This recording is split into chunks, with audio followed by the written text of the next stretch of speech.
Okay, before I start, I would just request you guys to give me a feedback on two things. Number one, आप में से procurement पहले किसी ने की भी है? Like procurement का part रहे हैं आप कभी? Anybody? यस सर, थोड़ा सा करना पड़ता था हमारे डिपार्टमेंट में, क्योंकि मैंने आपको बताया मैं जिस ऑर्गेनाइजेशन में काम करती थी, तो हमें अपना प्रपोजल्स और अपनी जो कंपैरिजन थे वो खुद बनाने पड़ते थे। ठीक कंपनी से खुद हमें बोले कोटेशन खुद कलेक्ट करनी पड़ती थी। ठीक और हो फिर गया। जो हाई रेटेड कंपनी थी, AA+ कंपनी, ठीक। तो उनको कांटेक्ट करना पड़ता था। और हाँ, जो ईमेल होती थी कि कोटेशन अब खुलेगी और इस टाइम पे खुलेगी, वो सारा ईमेल प्रोसेस खुद करना पड़ता था सारे हाँ, वेंडर्स के साथ। perfect. So you already have some idea, right? जो आपने कुछ बताया उससे काफी अंदाजा हो गया मुझे। और what about मरियम? आप लोगों ने तो procurement कभी नहीं की होगी। सुमन, if you are there. अच्छा चले। मीनवाइल असमा मुझे एक और फीडबैक ये बता दें कि जो आपने एमएसपीएम में जो प्रोक्योरमेंट पढ़ी है वो प्रोजेक्ट प्रोक्योरमेंट थी या इन जनरल प्रोक्योरमेंट थी? Sir general general procurement, project specific नहीं आपने पढ़ा होगा, है ना? बहुत कम टच किया। वो कम मुश्किल। ओके चलें। Right, so let's start then. Again project procurement जो है इसमें तीन, अगर मैं इसको इसके कंटेंट को डिवाइड करूं, ये थोड़ा सा लंबा नॉलेज एरिया है, लेकिन मैंने आपको जैसे शुरू में भी कहा था कि हम इसकी बहुत ज्यादा डिटेल्स में नहीं जाएंगे। ऑब्वियसली आप उसकी रीडिंग जो करनी है वो आप पूरी बुक को पढ़ेंगे, उसमें बहुत ज्यादा एक्सटेंसिव किस्म की टर्मिनोलॉजीज भी हैं जो सारी की सारी एग्जाम में ऐसे नहीं आती हैं, but it's good to go through them. लेकिन जो कंटेंट मैं यहाँ पे पढ़ा रहा हूँ ऑब्वियसली वो ऐसा है जो वाकई आपके क्वेश्चंस में आता है, पूछा जाता है। अच्छा, अब इस कंटेंट को हम ब्रॉडली स्पीकिंग तीन कैटेगरीज में इसको आप ग्रुप कर सकते हैं, मतलब जस्ट फॉर योर अंडरस्टैंडिंग, एक जनरल स्ट्रक्चर अपने माइंड में रखने के लिए। एक तो ये है कि आपको प्रोक्योरमेंट का ओवरऑल प्रोसेस जो है उसका आइडिया हो, ठीक है, कि यार प्रोजेक्ट के ऊपर जो प्रोक्योरमेंट हो रही है उसमें प्लान प्रोक्योरमेंट में हम क्या करते हैं, जो प्रोक्योरमेंट मैनेज कर रहे होते हैं उसमें क्या करते हैं, और जो प्रोक्योरमेंट मॉनिटर कर रहे होते हैं उसमें हम क्या करते हैं। तो ये एक प्रॉपर फ्लो है जो आपको समझ आना चाहिए, एक बात। दूसरी बात, और ये हम आज इंशाल्लाह करेंगे, उसके बाद कुछ ऐसा है जो जो जर्नल टर्म्स हैं, टर्मिनोलॉजीज हैं, फॉर एग्जांपल आरएफपी क्या होता है, और बिड्स क्या होती हैं, या कोटेशंस क्या होती हैं, और टेंडर क्या होता है, और ठीक है इस तरह के जो ऑर्डर्स हैं, या आप कहते हो कि डिफरेंट टाइप ऑफ कॉन्ट्रैक्ट्स हैं, वो क्या होते हैं, फाइन। सो ये journal terminologies about the procurement या वो जो लीगल लैंग्वेज है उसके बारे में। अच्छा, इसमें बहुत सारी हम कवर भी करेंगे, जैसे आज हम स्टार्ट भी करेंगे तो हम कॉन्ट्रैक्ट और एग्रीमेंट के डिफरेंस से शुरू करेंगे। और इसके अलावा एक तीसरा जो पार्ट है वो स्पेसिफिकली कॉन्ट्रैक्ट्स फोकस है, कि कॉन्ट्रैक्ट की टाइप्स क्या है, हर टाइप का फायदे नुकसान क्या है, और उससे रिलेटेड कुछ कैलकुलेशंस है। सो ये तीन पार्ट्स है। तो मैं प्रोसेस पूरा उसमें हम पूरी बात करेंगे, टाइप ऑफ कॉन्ट्रैक्ट को भी हम देखेंगे, लेकिन ये जो टेक्निकल है, ऑर्डर्स क्या हैं, और क्या कहते हैं आप, एमओयूज किसको कहते हैं, और ये जो टेक्निकल टर्म्स है उसको इतनी ज्यादा डिटेल में ना आपको जानने की जरूरत है, क्योंकि पीएमपी एग्जाम मैंने आपको जैसे शुरू में कहा था कि क्वालिटी और प्रोक्योरमेंट के लिए वो अज्यूम ये करते हैं कि they are experts to assist you. आपको जनरल अंडरस्टैंडिंग होना बहरहाल फिर भी लाजमी है। So with this preamble let's have a look on this, जो हमारा प्रोसेस डोमेन है, हम उसमें आपको सारी चीजें अब ऑलमोस्ट कवर होती हुई नजर आ रही होंगी। सिर्फ एक हमारे पास ये जो रिस्क वाला है वो यहाँ पे ये वाला पार्ट मिसिंग है, जो हम इंशाल्लाह इस कमिंग वीक में कर लेंगे, और रिस्क एंड इश्यूज दोनों यहाँ पे। और एक प्रोक्योरमेंट वाला पार्ट है जो आज हम शुरू कर रहे हैं। सो इसके बाद हमारा सिर्फ रिस्क वाला पार्ट रह जाएगा इंशाल्लाह। अच्छा, अगर आप इसमें आते हो, जो प्रोसेस ग्रुप्स में जो मैपिंग वाला हमने देखा हुआ एक स्ट्रक्चर देखा है, तो इसमें हमारे पास यहाँ पे ये प्रोक्योरमेंट वाला है सेकंड लास्ट, और इसके बाद आपको नजर आ रहा होगा एक रिस्क वाला पार्ट रह जाएगा। चलिए जी, इसके बाद let's start with general understanding of a couple of terms, और उसके बाद हम प्रोक्योरमेंट का ओवरऑल प्रोसेस देखेंगे। अच्छा, आप लोग जो अभी क्लास अटेंड कर रहे हैं और जो लोग रिकॉर्डिंग देखेंगे, उन सब के लिए मैं आपसे रिक्वेस्ट ये करूंगा कि इस लेसन के लिए आपने मेरे साथ स्टेप बाय स्टेप चलना है, और कोशिश ये करें कि इसी वीडियो के अंदर या इसी लेसन के अंदर जितना मैं कवर करूं उसको साथ के साथ आप रिटेन कर लें, ठीक है। आई ट्राई कि मैं आपको एंगेज करूं और साथ के साथ आपको ये याद हो जाए, सो दैट दोबारा प्रोक्योरमेंट को ये बार बार ना करना मुश्किल हो जाएगा आपके लिए अलग से फिर। तो सबसे पहले प्रोक्योरमेंट है क्या? बेसिकली प्रोक्योरमेंट, हम ये कहते हैं कि हमारे प्रोजेक्ट के ऊपर बहुत सारी ऐसी चीजें हैं जो हम खुद नहीं करते, हम उसको आउटसोर्स कर देते हैं। अच्छा, उसमें हम मटेरियल भी ले सकते हैं, उसमें इक्विपमेंट मशीनरी जो हमें चाहिए वो भी हो सकती है, उसके अलावा हमें कंसल्टेंसी या सर्विसेज जो चाहिए होती हैं वो भी इसमें शामिल है। फॉर एग्जांपल, मुझे अगर अपने प्रोजेक्ट के ऊपर दो एक्सकवेटर चाहिए, या मुझे उसके अंदर कोई क्रेन वगैरह चाहिए, या कोई ऐसी ट्रैक्टर ट्रॉलीज चाहिए, मुझे बुलडोजर्स चाहिए और समथिंग लाइक दैट, तो मैं ये सारी की सारी मशीनरी इक्विपमेंट बाहर से लूंगा। अच्छा, मेजरमेंट्स के लिए कुछ इक्विपमेंट चाहिए होते हैं, मैं वो बाहर से लूंगा, या मैं मतलब लाजमी नहीं है लूंगा, लेकिन अगर चाहिए हो तो मटेरियल मुझे मंगवाना है तो वो होगा। इसके अलावा लेट्स से मैं कहता हूँ कि जो आर्किटेक्ट और डिजाइन है वो मैंने किसी से लेना है, लीगल सर्विसेज है वो मैं किसी को आउटसोर्स कर देता हूँ, कोई सॉफ्टवेयर साथ बनवाना है वो मैं आउटसोर्स कर देता हूँ। सो ऐसा हर काम जो मैं आउटसोर्स कर रहा हूँ उसको हम प्रोक्योरमेंट कहते हैं। दैट मीन्स हम बाहर से प्रोक्योर कर रहे हैं उसको। इसमें गुड्स भी हो सकती हैं, इसमें सर्विसेज भी हो सकती हैं। अच्छा, एक तो ये पार्ट है। दूसरा ये है कि जो हमारे पास जो लोग हमें या जो ऑर्गेनाइजेशन हमें चीजें देंगे उनके डिफरेंट नाम है, मैं अगली स्लाइड पर उससे बात करूंगा। उसको सप्लायर भी कहते हैं, उसको सेलर भी कहते हैं, उसको वेंडर भी कहते हैं, उसको कॉन्ट्रैक्टर भी कहते हैं, ठीक है, उसको कंसल्टेंट भी कहते हैं, डिपेंड करता है डिफरेंट रोल्स के मुताबिक। लेकिन इन जनरल अगर मैं कहूँ तो they are selling their services और material to us. That means we are buyer and they are seller. एक तो वो बायर और सेलर का कॉन्सेप्ट अपने माइंड में रखे। अच्छा, और ये सारे हमारे स्टेक होल्डर्स हैं। और अभी हमने थोड़ी देर पहले बताया, बात की थी कि हमने उनके साथ एक अच्छा रिलेशनशिप जो है वो रखना है, क्योंकि ये लोग अगर परफॉर्म नहीं करते या ये लोग हमें वो चीजें नहीं देते जो हमारे प्रोजेक्ट का आउटसोर्स हमने किया हुआ है, तो डिस्पाइट ऑफ द फैक्ट कि हम अपने प्रोजेक्ट के ऊपर अपनी टीम के साथ जितना अच्छा परफॉर्म कर लें, जहां जहां हमें इनकी डिपेंडेंस होगी वहां वहां हम प्रॉब्लम में होंगे। क्लियर? और ज्यादातर मटीरियल वगैरह क्योंकि बाय से आ रहा होता है तो वहां पे हमें फिर अच्छा खासा डिलेज या अच्छे खासे प्रॉब्लम्स का सामना करना पड़ता है। Is it clear? Yes sir. अच्छा, यस सर।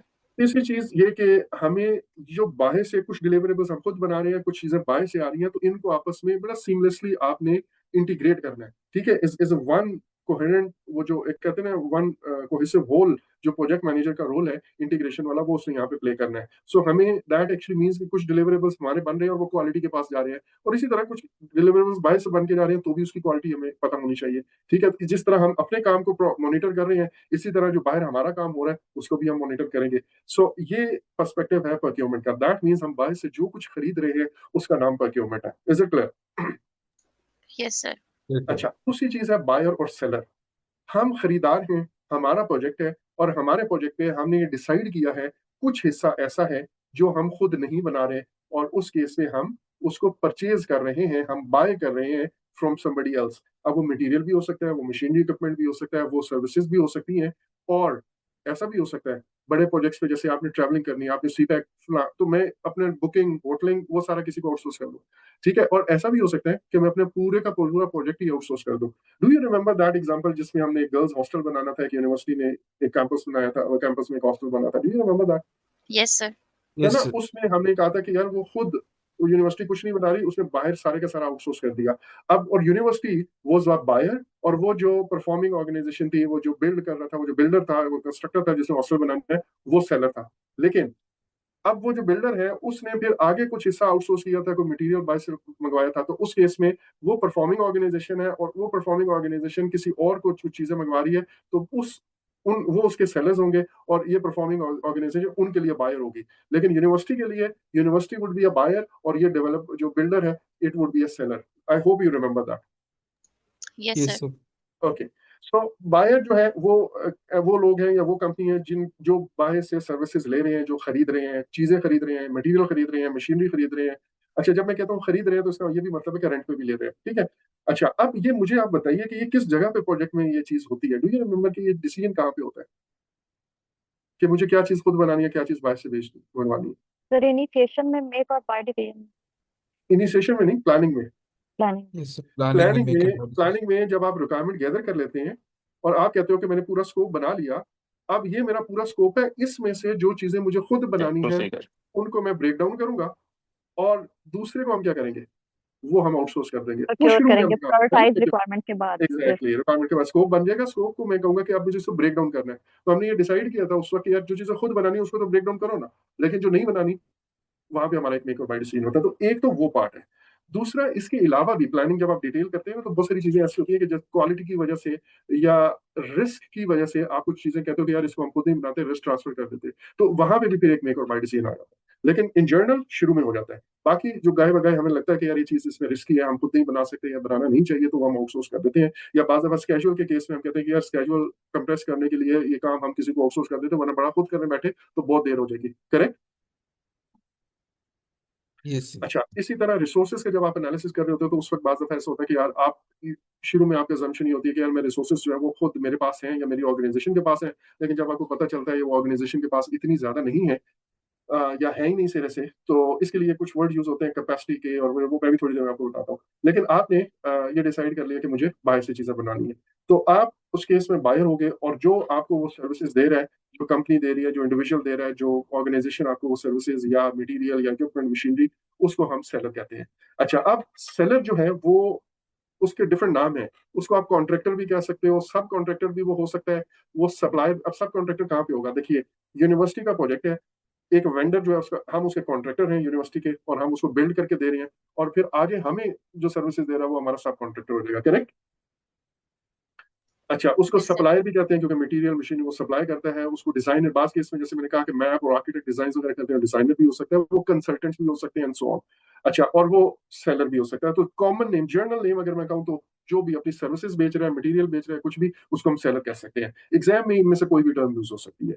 ठीक हो गया जी? Yes sir.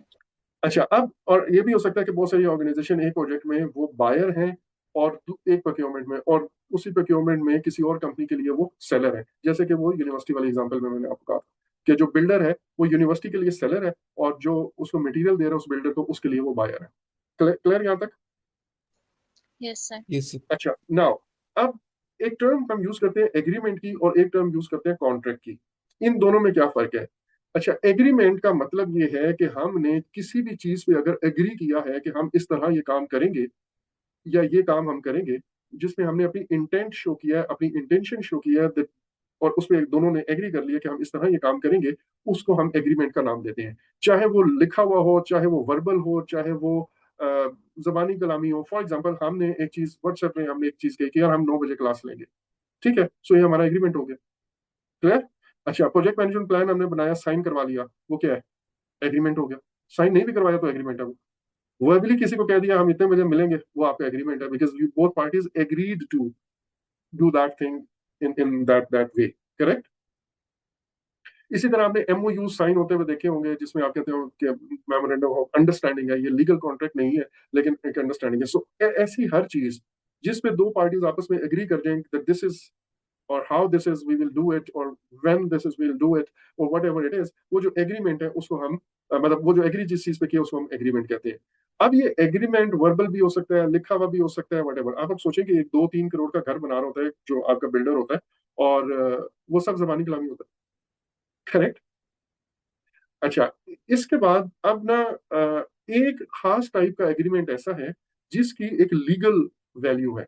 उस खास टाइप के कॉन्ट्रैक्ट को, जिसको आप लिखत पढ़त के साथ खास रिक्वायरमेंट्स को मीट करते हुए खास लैंग्वेज में लिखते हैं, और वो पार्टीज गवाहान की मौजूदगी में जो साइन कर देती हैं, उसको हम कॉन्ट्रैक्ट कहते हैं। सो कॉन्ट्रैक्ट भी एक एग्रीमेंट है, राइट? लेकिन सारे एग्रीमेंट कॉन्ट्रैक्ट्स नहीं होते हैं। सिर्फ वो एग्रीमेंट कॉन्ट्रैक्ट होते हैं जिसकी एक लीगल आइडेंटिटी होती है, उसकी एक लीगल बाइंडिंग होती है। सो दैट मीन्स कि हर वो बात जिसपे हम आपस में तय कर लें किसी चीज पे, वो एग्रीमेंट होगा। लेकिन अगर वो तय करने का तरीका ये हो कि वो एक लीगल बाइंडिंग मिल जाए, ठीक है, चाहे वो लिखी हुई हो चाहे वर्बल हो, जैसे मैंने अभी कहा कि 5 करोड़ का घर बनाना है, 2 करोड़ का घर बनाना है, और वो सब वर्बल है, तो लिखा हुआ या वर्बल हो, लेकिन उसकी एक लीगल बाइंडिंग हो, तो उस केस में हम उसको कहते हैं कि ये हमारा कॉन्ट्रैक्ट है। Is it clear? Yes sir, clear. Yes sir. अच्छा। अच्छा, अब इसमें जनरली कोर्ट जो है वो at the end of the day involve हो सकती है, उसकी क्योंकि एक लीगल बाइंडिंग है। वैसे तो मैं आपको ये कहूँ एग्रीमेंट पे भी हो जाती है, ठीक है, आपको, आपने मुझे कहा मैं आपको 10 लाख रुपया दूंगा इतने दिन के बाद, और वो नहीं दे रहे, तो वो तो फिर फ्रॉड का केस है, किसी भी केस में मैं जाके कर सकता हूँ। लेकिन इसमें वो कॉन्ट्रेक्चुअल जो रिक्वायरमेंट, लीगल रिक्वायरमेंट है, उसके मुताबिक हम कोर्ट में जा सकते हैं कॉन्ट्रैक्ट के केस में। अच्छा, अब कोई एग्जाम जो सिनेरियोज हैं उसके अंदर आपको, अगर कॉन्ट्रैक्ट है तो चीजें हैंडल, प्रोजेक्ट मैनेजर का actions, what the next project में जो what next you would do, वो वाला जो क्वेश्चन होता है कि प्रोजेक्ट मैनेजर आगे क्या करेगा।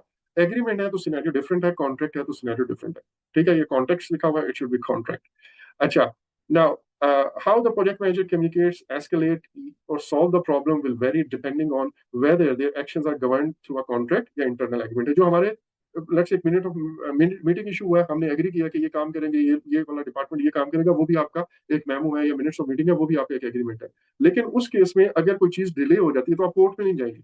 लेकिन अगर दो पार्टीज हैं जिनमें कॉन्ट्रैक्ट है, एक सप्लायर है एक बायर है, वहां पे अगर चीजें गड़बड़ होती हैं, पेमेंट्स का डिले होता है, या उस मटेरियल उस क्वालिटी की चीज नहीं आती और आप आपस में वो डिस्प्यूट को हैंडल नहीं कर पाते हैं, तो फिर उस केस में आप कोर्ट में जाएंगे। Is it clear? Yes sir. Yes sir. Okay. अच्छा जी, एक मिनट, जस्ट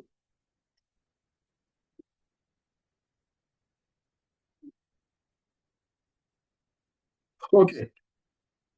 अच्छा, अब जब आपके पास प्रोजेक्ट लाइक पीएमपी एग्जाम के पर्सपेक्टिव में भी और अदरवाइज भी, जब आपके पास प्रोजेक्ट्स हो रहे होते हैं ना, तो आपने ना लाइक दो सिनेरियोज हैं। एक सिनेरियो ये हो सकता है कि आपकी ऑर्गेनाइजेशन में एक प्रोक्योरमेंट डिपार्टमेंट है, और वो प्रोक्योरमेंट डिपार्टमेंट रूटीन में अपनी ऑर्गेनाइजेशन के लिए चीजें परचेज करता है, स्टेशनरी ले रहा है, रिपेयर की चीजें ले रहा है, वाइज ले रहा है, ठीक है, और टोनर ले रहा है, प्रिंटर ले रहा है, जो भी चीजें परचेज कर रहा है वो प्रोक्योरमेंट डिपार्टमेंट पूरी ऑर्गेनाइजेशन के रूटीन ऑपरेशंस के लिए कर रहा है। इसके अलावा उस ऑर्गेनाइजेशन में जितने प्रोजेक्ट्स हो रहे हैं, वो प्रोजेक्ट अपनी चीजें खुद परचेज नहीं करते, बल्कि इस डिपार्टमेंट को अपनी डिमांड भेजते हैं कि this is what we need, और वो फिर डिपार्टमेंट जो है वो आगे से चीजें मंगवाता है। लेकिन प्रोजेक्ट्स के केस में जो पीएमआई का पर्सपेक्टिव है वो ये है कि जब यहाँ पे जो प्रोक्योरमेंट डिपार्टमेंट है, उसको प्रोजेक्ट मैनेजर अपनी पूरी रिक्वायरमेंट्स क्लियर बताएगा, और फिर वो प्रोक्योरमेंट जो है उसके अंदर सिर्फ प्रोक्योरमेंट की एक्सपर्टीज या जो लीगल मैटर्स हैं उनकी एक्सपर्टीज जो है वो ऐड करेगा। लेकिन वो चीज जब आएगी तो ये प्रोजेक्ट मैनेजर ने रिक्वायरमेंट बताते हुए भी, और इसके अलावा जब वो चीज आ जाएगी तो प्रोजेक्ट मैनेजर ने उसको एक्सेप्ट या रिजेक्ट करना है, बिकॉज प्रोक्योरमेंट वालों को नहीं पता कि आपकी रिक्वायरमेंट क्या है। It is you who would decide. तो प्रोजेक्ट मैनेजर को इतनी प्रोक्योरमेंट का पता होना चाहिए, इतनी बेसिक्स का आइडिया होना चाहिए कि वो प्रोक्योरमेंट डिपार्टमेंट को कम से कम पूरा गाइड कर सके कि this is what we want. Is it clear? Yes sir, clear. अच्छा, अब अगर तो आपकी सेंट्रलाइज प्रोक्योरमेंट है, दैट मींस एक जगह एक प्रोक्योरमेंट डिपार्टमेंट है जहां से आप चीजें खरीद रहे हो, तो उस केस में प्रोजेक्ट मैनेजर का ये रोल है जो मैंने बताया। लेकिन इसके अलावा एक प्रोक्योरमेंट मैनेजर होगा, उस डिपार्टमेंट का हेड होगा, या उसके नीचे कुछ लोग काम कर रहे होंगे। वो लोग जो है वो प्रोक्योरमेंट से रिलेटेड, जाहिर है उनके पास अथॉरिटी ज्यादा होगी, उनके पास एक्सपर्टीज ज्यादा होगी, लेकिन इसके बावजूद जो है वो आपको कॉन्ट्रैक्ट की लैंग्वेज लिख के बताएंगे। वो ये बताएंगे कि इस क्लॉज का ये मतलब है, इस क्लॉज का ये मतलब है, but still it is you जिसने उस क्लॉज को इंटरप्रेट करना है, और वो क्लॉज वहां पे होनी चाहिए या नहीं होनी चाहिए ये फिर आपने लिखना है। ठीक है, फॉर एग्जांपल आपने एक रिस्क एनालिसिस किया, और रिस्क एनालिसिस में आपने ये बात की थी कि यार अगर कोई वेंडर जो है वो भाग ना जाए तो हम क्या करेंगे, मतलब वो अगर हमें टाइम पे चीज ना दे, हमने सारा प्लान बनाया हुआ, काम शुरू किया हुआ, लेकिन मटेरियल टाइम पे नहीं आता, तो हम क्या करेंगे। तो आप प्रोक्योरमेंट डिपार्टमेंट से पूछेंगे कि यार इसकी कोई ऐसी क्लॉज, हम पेमेंट की ऐसी उसको उसकी कोई सिक्योरिटी जो है वो हम रख सकते हैं अपने पास, होल्ड एज अ गारंटी कि वो भागे ना, या कोई ऐसे अच्छे वेंडर्स हमें मिल सकते हैं। तो ये वाला फीडबैक हमें प्रोक्योरमेंट से मिल जाएगा। करेक्ट? अच्छा, जो नॉन सेंट्रलाइज या डिसेंट्रलाइज प्रोक्योरमेंट होती है, वहां पे ये है कि हर प्रोजेक्ट अपनी प्रोक्योरमेंट खुद कर रहा है, या हर डिपार्टमेंट अपनी प्रोक्योरमेंट खुद कर रहा है। ऐसे केस में ये होता है कि हम प्रोजेक्ट मैनेजर जाहिर है वो फिर लीगल रिक्वायरमेंट भी उसकी होती है, लेकिन जितनी छोटी ऑर्गेनाइजेशन में छोटे प्रोजेक्ट्स में ऐसा होता है, इसलिए वो कोई बहुत ज्यादा स्टैंडर्डाइज लीगल लैंग्वेज नहीं होती है। कॉन्ट्रैक्ट की लैंग्वेज थोड़ी सी उसमें फ्लेक्सिबिलिटी है, जो एक कह लें कि सेमी लीगल पर्सन जो है उसको भी वो पढ़ के और समझ सकता है, थोड़ा सा भी एक्सपीरियंस उसको है तो वो उसको पढ़ लेगा। ठीक हो गया जी? अच्छा, यहाँ पे उसको पीएमओ जो है वो असिस्ट कर सकता है, कॉन्ट्रैक्ट्स का जो फॉर्मेट है, जो डिजाइन है, वो वहाँ पे उसको असिस्ट कर सकता है। अच्छा, अब चाहे वो सेंट्रलाइज प्रोक्योरमेंट हो या डिसेंट्रलाइज प्रोक्योरमेंट हो, प्रोजेक्ट मैनेजर को ये आइडिया होना चाहिए कि उसकी कितनी इन्वॉल्वमेंट होगी और प्रोक्योरमेंट मैनेजर की कितनी इन्वॉल्वमेंट होगी। अच्छा, एग्जाम क्वेश्चन जब भी आप डील कर रहे होंगे तो आपने एक अजम्पशन माइंड में रखनी है कि there is a centralised contracting या procurement department in the organisation. Correct? Exam के लिए अनलेस अदरवाइज स्टेटेड आपके जेन में यही होना चाहिए कि देयर इज अ सेंट्रलाइज, जैसे हमने क्वालिटी के बारे में बात की थी, there is a quality department, यहाँ पे हम बात करेंगे there is a procurement department. यहाँ पे क्लियर हो गया जी? Yes sir. ओके, अब हम शुरू कर रहे हैं प्रोक्योरमेंट का जो ओवरऑल प्रोसेस है। इस प्रोसेस में बहुत सारी चीजें आएंगी, और आपसे मैं रिक्वेस्ट ये करूंगा कि आप में से कोई एक अपना कैमरा ऑन रखेगा और थोड़ी थोड़ी देर बाद ग्रुप में एक तस्वीर भेजेगा जो मैं कहूंगा, ठीक है? अच्छा, वो आपको थोड़ी देर में खुद ही भी समझ आ जाएगी कि कौन कौन सी तस्वीरें भेजनी है, लेकिन ये ऐसी कुछ ऐसी चीजें हैं जो एनिमेशन लगी हुई है वो बैक पीछे छुप जाएंगी, सो आई वांट कि उसको आप एक दफा कलर में ही तस्वीर ले लीजिएगा। अच्छा, सो प्रोक्योरमेंट से रिलेटेड तीन प्रोसेसेस हैं। एक प्लान प्रोक्योरमेंट है, एक प्रोक्योरमेंट को कंडक्ट करना है, और एक प्रोक्योरमेंट को कंट्रोल करना है। अब इन तीनों में कुछ स्टेप्स हैं जो हम पढ़ेंगे कि किस तरह प्लानिंग के अंदर क्या होता है, कंडक्ट प्रोक्योरमेंट में क्या होता है, और कंट्रोल प्रोक्योरमेंट में क्या होता है। सो let's start with the plan procurement first. अच्छा जी, पहली चीज ये है कि जब आप प्रोक्योरमेंट को प्लान करते हैं तो एक डिसीजन होता है जिसको हम मेक और बाय डिसीजन कहते हैं, और अभी हमने थोड़ी देर पहले बात की कि ये किस जगह पे होता है। जब आप रिक्वायरमेंट गैदर कर लेते हैं तो उन रिक्वायरमेंट्स को उस वक्त आप ये डिसाइड करते हो। अच्छा, या फिर क्वालिटी के वर्क करते हो, या जब आपको रिसोर्सेज नहीं मिलती हैं, या फिर आप रिस्क के अंदर जाके इसको देख रहे होते हो। अच्छा, अब इसमें कुछ फैक्टर्स आप कंसीडर करते हो, किन बेसिस पे आप प्रोक्योरमेंट को किसी चीज को मेक खुद बनाओगे या बाय करोगे, या फॉर दैट मैटर अगर बाय भी कर रहे हैं तो क्या परचेज ही कर लोगे या उसको रेंट करोगे। तो बेसिकली थ्री सीज आप इसको जहन में रखिएगा। एक कैपेबिलिटी है कि वो चीज आप खुद कर सकते हैं नहीं कर सकते। फॉर एग्जांपल, क्या आपके पास मटेरियल खुद, आप ईंटें खुद बना सकते हैं नहीं बना सकते। अगर आप ईंटें खुद बनाने की कैपेबिलिटी आपकी ऑर्गेनाइजेशन में है तो आप फिर मे भी खुद बनाने का कंसीडर करेंगे। अच्छा, दूसरा ये है कि खुद आप शायद बना सकते हो, लेकिन आपकी कैपेसिटी इतनी नहीं है। आपको चाहिए 10,000 ब्रिक्स लेट्स से पर वीक, लेकिन आपकी कैपेसिटी कम है, तो उस केस में भी आप बाय से लोगे। और तीसरा ये है कि आपकी कॉम्पिटेंस ये है कि उसके अंदर रिस्क कितना इन्वॉल्व है, खुद करेंगे तो कितना रीवर्क होगा, खराब कितना हो जाएगा, लेट कितना हो जाएगा। सो तीसरी चीज इसके अंदर ये है। इन तीन फैक्टर्स की बेस पे या फिर आप ये देखते हो कि दूसरे प्रोजेक्ट पे कोई चीज मुझे दोबारा इस्तेमाल करनी है। फॉर एग्जांपल जैसे हमने मशीनरी की बात की कि मैं एक्सकवेटर खरीद ही लूं या रेंट पे लूं, अगर तो मैं मुझे ये पता है कि यार मेरे ऑर्गेनाइजेशन में मजीद आइंदा जो है ऐसे प्रोजेक्ट करने हैं, तो फिर शायद मैं मशीनरी या इक्विपमेंट परचेज कर लूंगा। लेकिन इसके लिए मुझे वो जो बिजनेस केस है उसको भी देखना होगा, चार्टर में ये चीज शामिल है या नहीं है, और मुझे स्पॉन्सर का गो मिलना चाहिए। सो ये कैपेसिटी बिल्डिंग। अच्छा, तीसरी चीज, चौथी या पांचवी चीज ये है कि क्या मैं अपनी ऑर्गेनाइजेशन की कैपेसिटी बिल्ड करना चाह रहा हूँ, ठीक है, कि क्या मैं चाहता हूँ कि यार ये वाली एक्सपर्टीज हमारे पास भी आ जाए। इसमें सर्विसेज भी शामिल है। फॉर एग्जांपल मेरे पास प्रोग्रामिंग जो सॉफ्टवेयर या इसके अंदर मैंने वेबसाइट बनानी है, उसके मेरे पास बिल्कुल भी कैपेसिटी नहीं है, हम पहले नहीं करते थे, तो हम एक मे भी आईटी डिपार्टमेंट ही पूरा खोल लें। सो ऐसा भी हो सकता है, तो आप अपनी कैपेसिटी बिल्ड कर रहे होते हो। और फिर लास्टली एक कॉस्ट इफेक्टिवनेस है कि खुद बनाना बेहतर रहेगा, सस्ता पड़ेगा, या आप उसको ऐसी ऑर्गेनाइजेशन को दें जो बल्क में बना रहा हो। सो रिमेंबर, जब आप खुद बनाते हैं ना तो आपकी कॉस्ट ज्यादा होती है। जनरल परसेप्शन ये है कि हम खुद बनाएंगे तो हमारी कॉस्ट कम होगी, लेकिन जो चीज थाउजेंड्स में बल्क में चीजें बन रही होती हैं उनकी कॉस्ट जल्दी कम होती है। तो इन फैक्टर्स की बेस पे यू डिसाइड कि आपको मेक और बाय करना है। इज इट क्लियर यहाँ तक? या रेंट वर्सेस बाय करना है, ठीक है, जिसको हम लीज और बाय भी कहते हैं। रेंट का मतलब लीज भी है, ठीक है। अच्छा, अब हमें बाय करना है या नहीं करना, कॉस्ट इफेक्टिवनेस देखनी है। इसके लिए हम जो वो जो पे बैक पीरियड है, वो जो लाइफ साइकिल कॉस्टिंग का कॉन्सेप्ट है, जो एनपीवी है, आईआरआर है, वो सारे टूल्स हम यहाँ पे यूज कर सकते हैं। अच्छा, और मेक और बाय के नतीजे में ये नहीं है कि सिर्फ एक चीज प्रोक्योर करनी है। ऐसा हो सकता है कि एक ही प्रोजेक्ट पे हम कहते हैं कि यार मैप फलां से ड्रॉ कर लेंगे, वेबसाइट पूरी की पूरी जो है हम वो आउटसोर्स कर देते हैं, मटेरियल जो है मशीनरी हमें फलां से मिलेगी, रेत हमें फलां से मिलेगी, ब्रिक्स हमें फलां से मिलेगा, पेंट हमें फलां से मिलेगा। सो मल्टीपल प्रोक्योरमेंट्स, इसमें से हर एक चीज को अलग प्रोक्योरमेंट आपने कंसीडर करना है। यहां तक बात समझ आ गई? Yes, sir.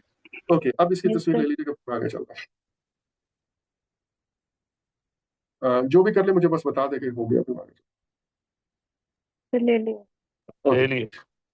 सर। ठीक हो गया। ग्रुप में भेज। हाँ, ग्रुप में भेज देंगे साथ ही साथ। अच्छा, उसके बाद अगला है, मेरा मेक और बाय डिसीजन हो गया। अब जितनी भी प्रोक्योरमेंट्स करनी है उनको डील करने के लिए मैं एक प्रोक्योरमेंट मैनेजमेंट प्लान बनाऊंगा, जिसमें मेरे पास एक प्रोक्योरमेंट की ओवरऑल स्ट्रैटेजी जो है वो डिसाइड होगी। ठीक है, कि हमने प्रोक्योरमेंट की एफर्ट को कैसे कोऑर्डिनेट करना है। फॉर एग्जांपल जैसे मैं ये कहूंगा कि यार इसके रिसोर्सेज कहाँ आएंगे, इसके बजट कहाँ से आएंगे, सेंट्रलाइज प्रोक्योरमेंट है या नहीं है, वगैरह वगैरह। तो एक ओवरऑल प्रोक्योरमेंट की स्ट्रैटेजी जो है वो प्रोक्योरमेंट मैनेजमेंट प्लान में एक तो हम ये करेंगे। अच्छा, नंबर टू।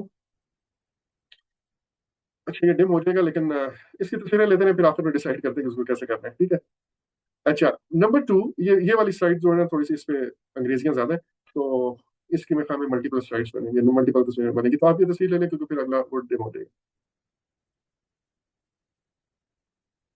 अच्छा, उसके बाद किस किस वक्त आपको प्रोक्योरमेंट एक्टिविटीज करनी है, इसका मतलब क्या है? इसका मतलब ये है कि मेरे प्रोजेक्ट के ऊपर, फॉर एग्जांपल 3 साल का प्रोजेक्ट है, यहाँ से ये प्रोजेक्ट शुरू हो रहा है और 3 साल इससे चल रहा है, ठीक है। Let's 1, 2 and 3। अब कुछ चीजें हो सकता है मुझे पहले साल के खत्म होने पे या दूसरे साल के स्टार्ट पे चाहिए, तो मैं किस वक्त अखबार में ऐड दे दूं, या लोगों से जो कॉन्ट्रैक्ट है वो करना है वेंडर से कर दूं, क्योंकि उसने भी तो वो चीजें बनानी है और वो बना के और फिर मुझे देगा। तो कितना टाइम पहले मुझे कौन सी प्रोक्योरमेंट जो है वो स्टार्ट करनी है।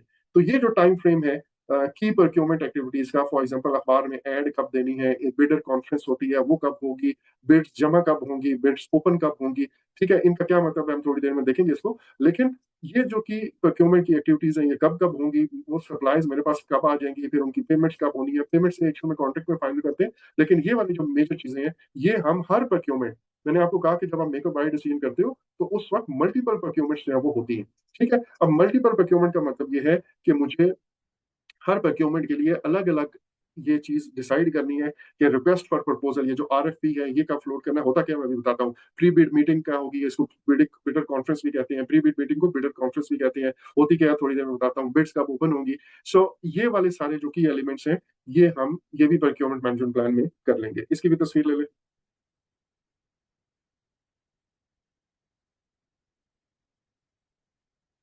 ले डन। लिया सर। ओके, अच्छा, उसके बाद हमारे प्रोक्योरमेंट की कुछ मैट्रिसेस हम यूज करते हैं कॉन्ट्रैक्ट को मैनेज करने के लिए। वो मैट्रिसेस क्या है? जब आपको प्रोक्योरमेंट की परफॉर्मेंस मॉनिटर करनी होगी, तो हम ये देखेंगे कि यार कितनी डिलीवरीज ऑन टाइम आई, तो उसको हम कैसे मेजर करेंगे, और उसके लिए वो चेक शीट्स बनाएंगे, को टैली शीट्स बनाएंगे।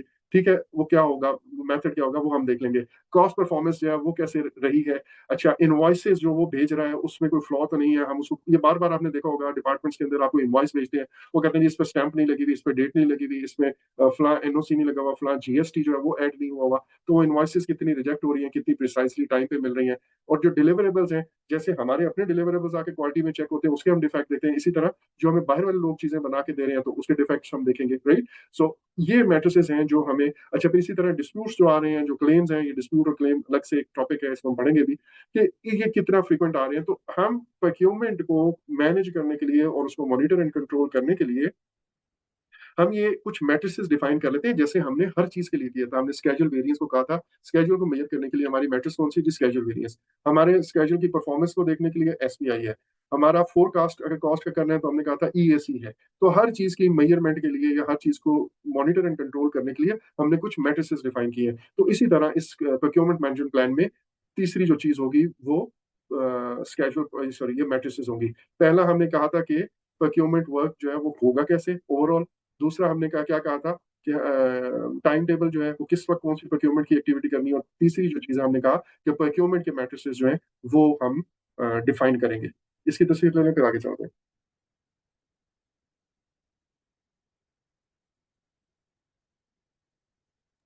Done.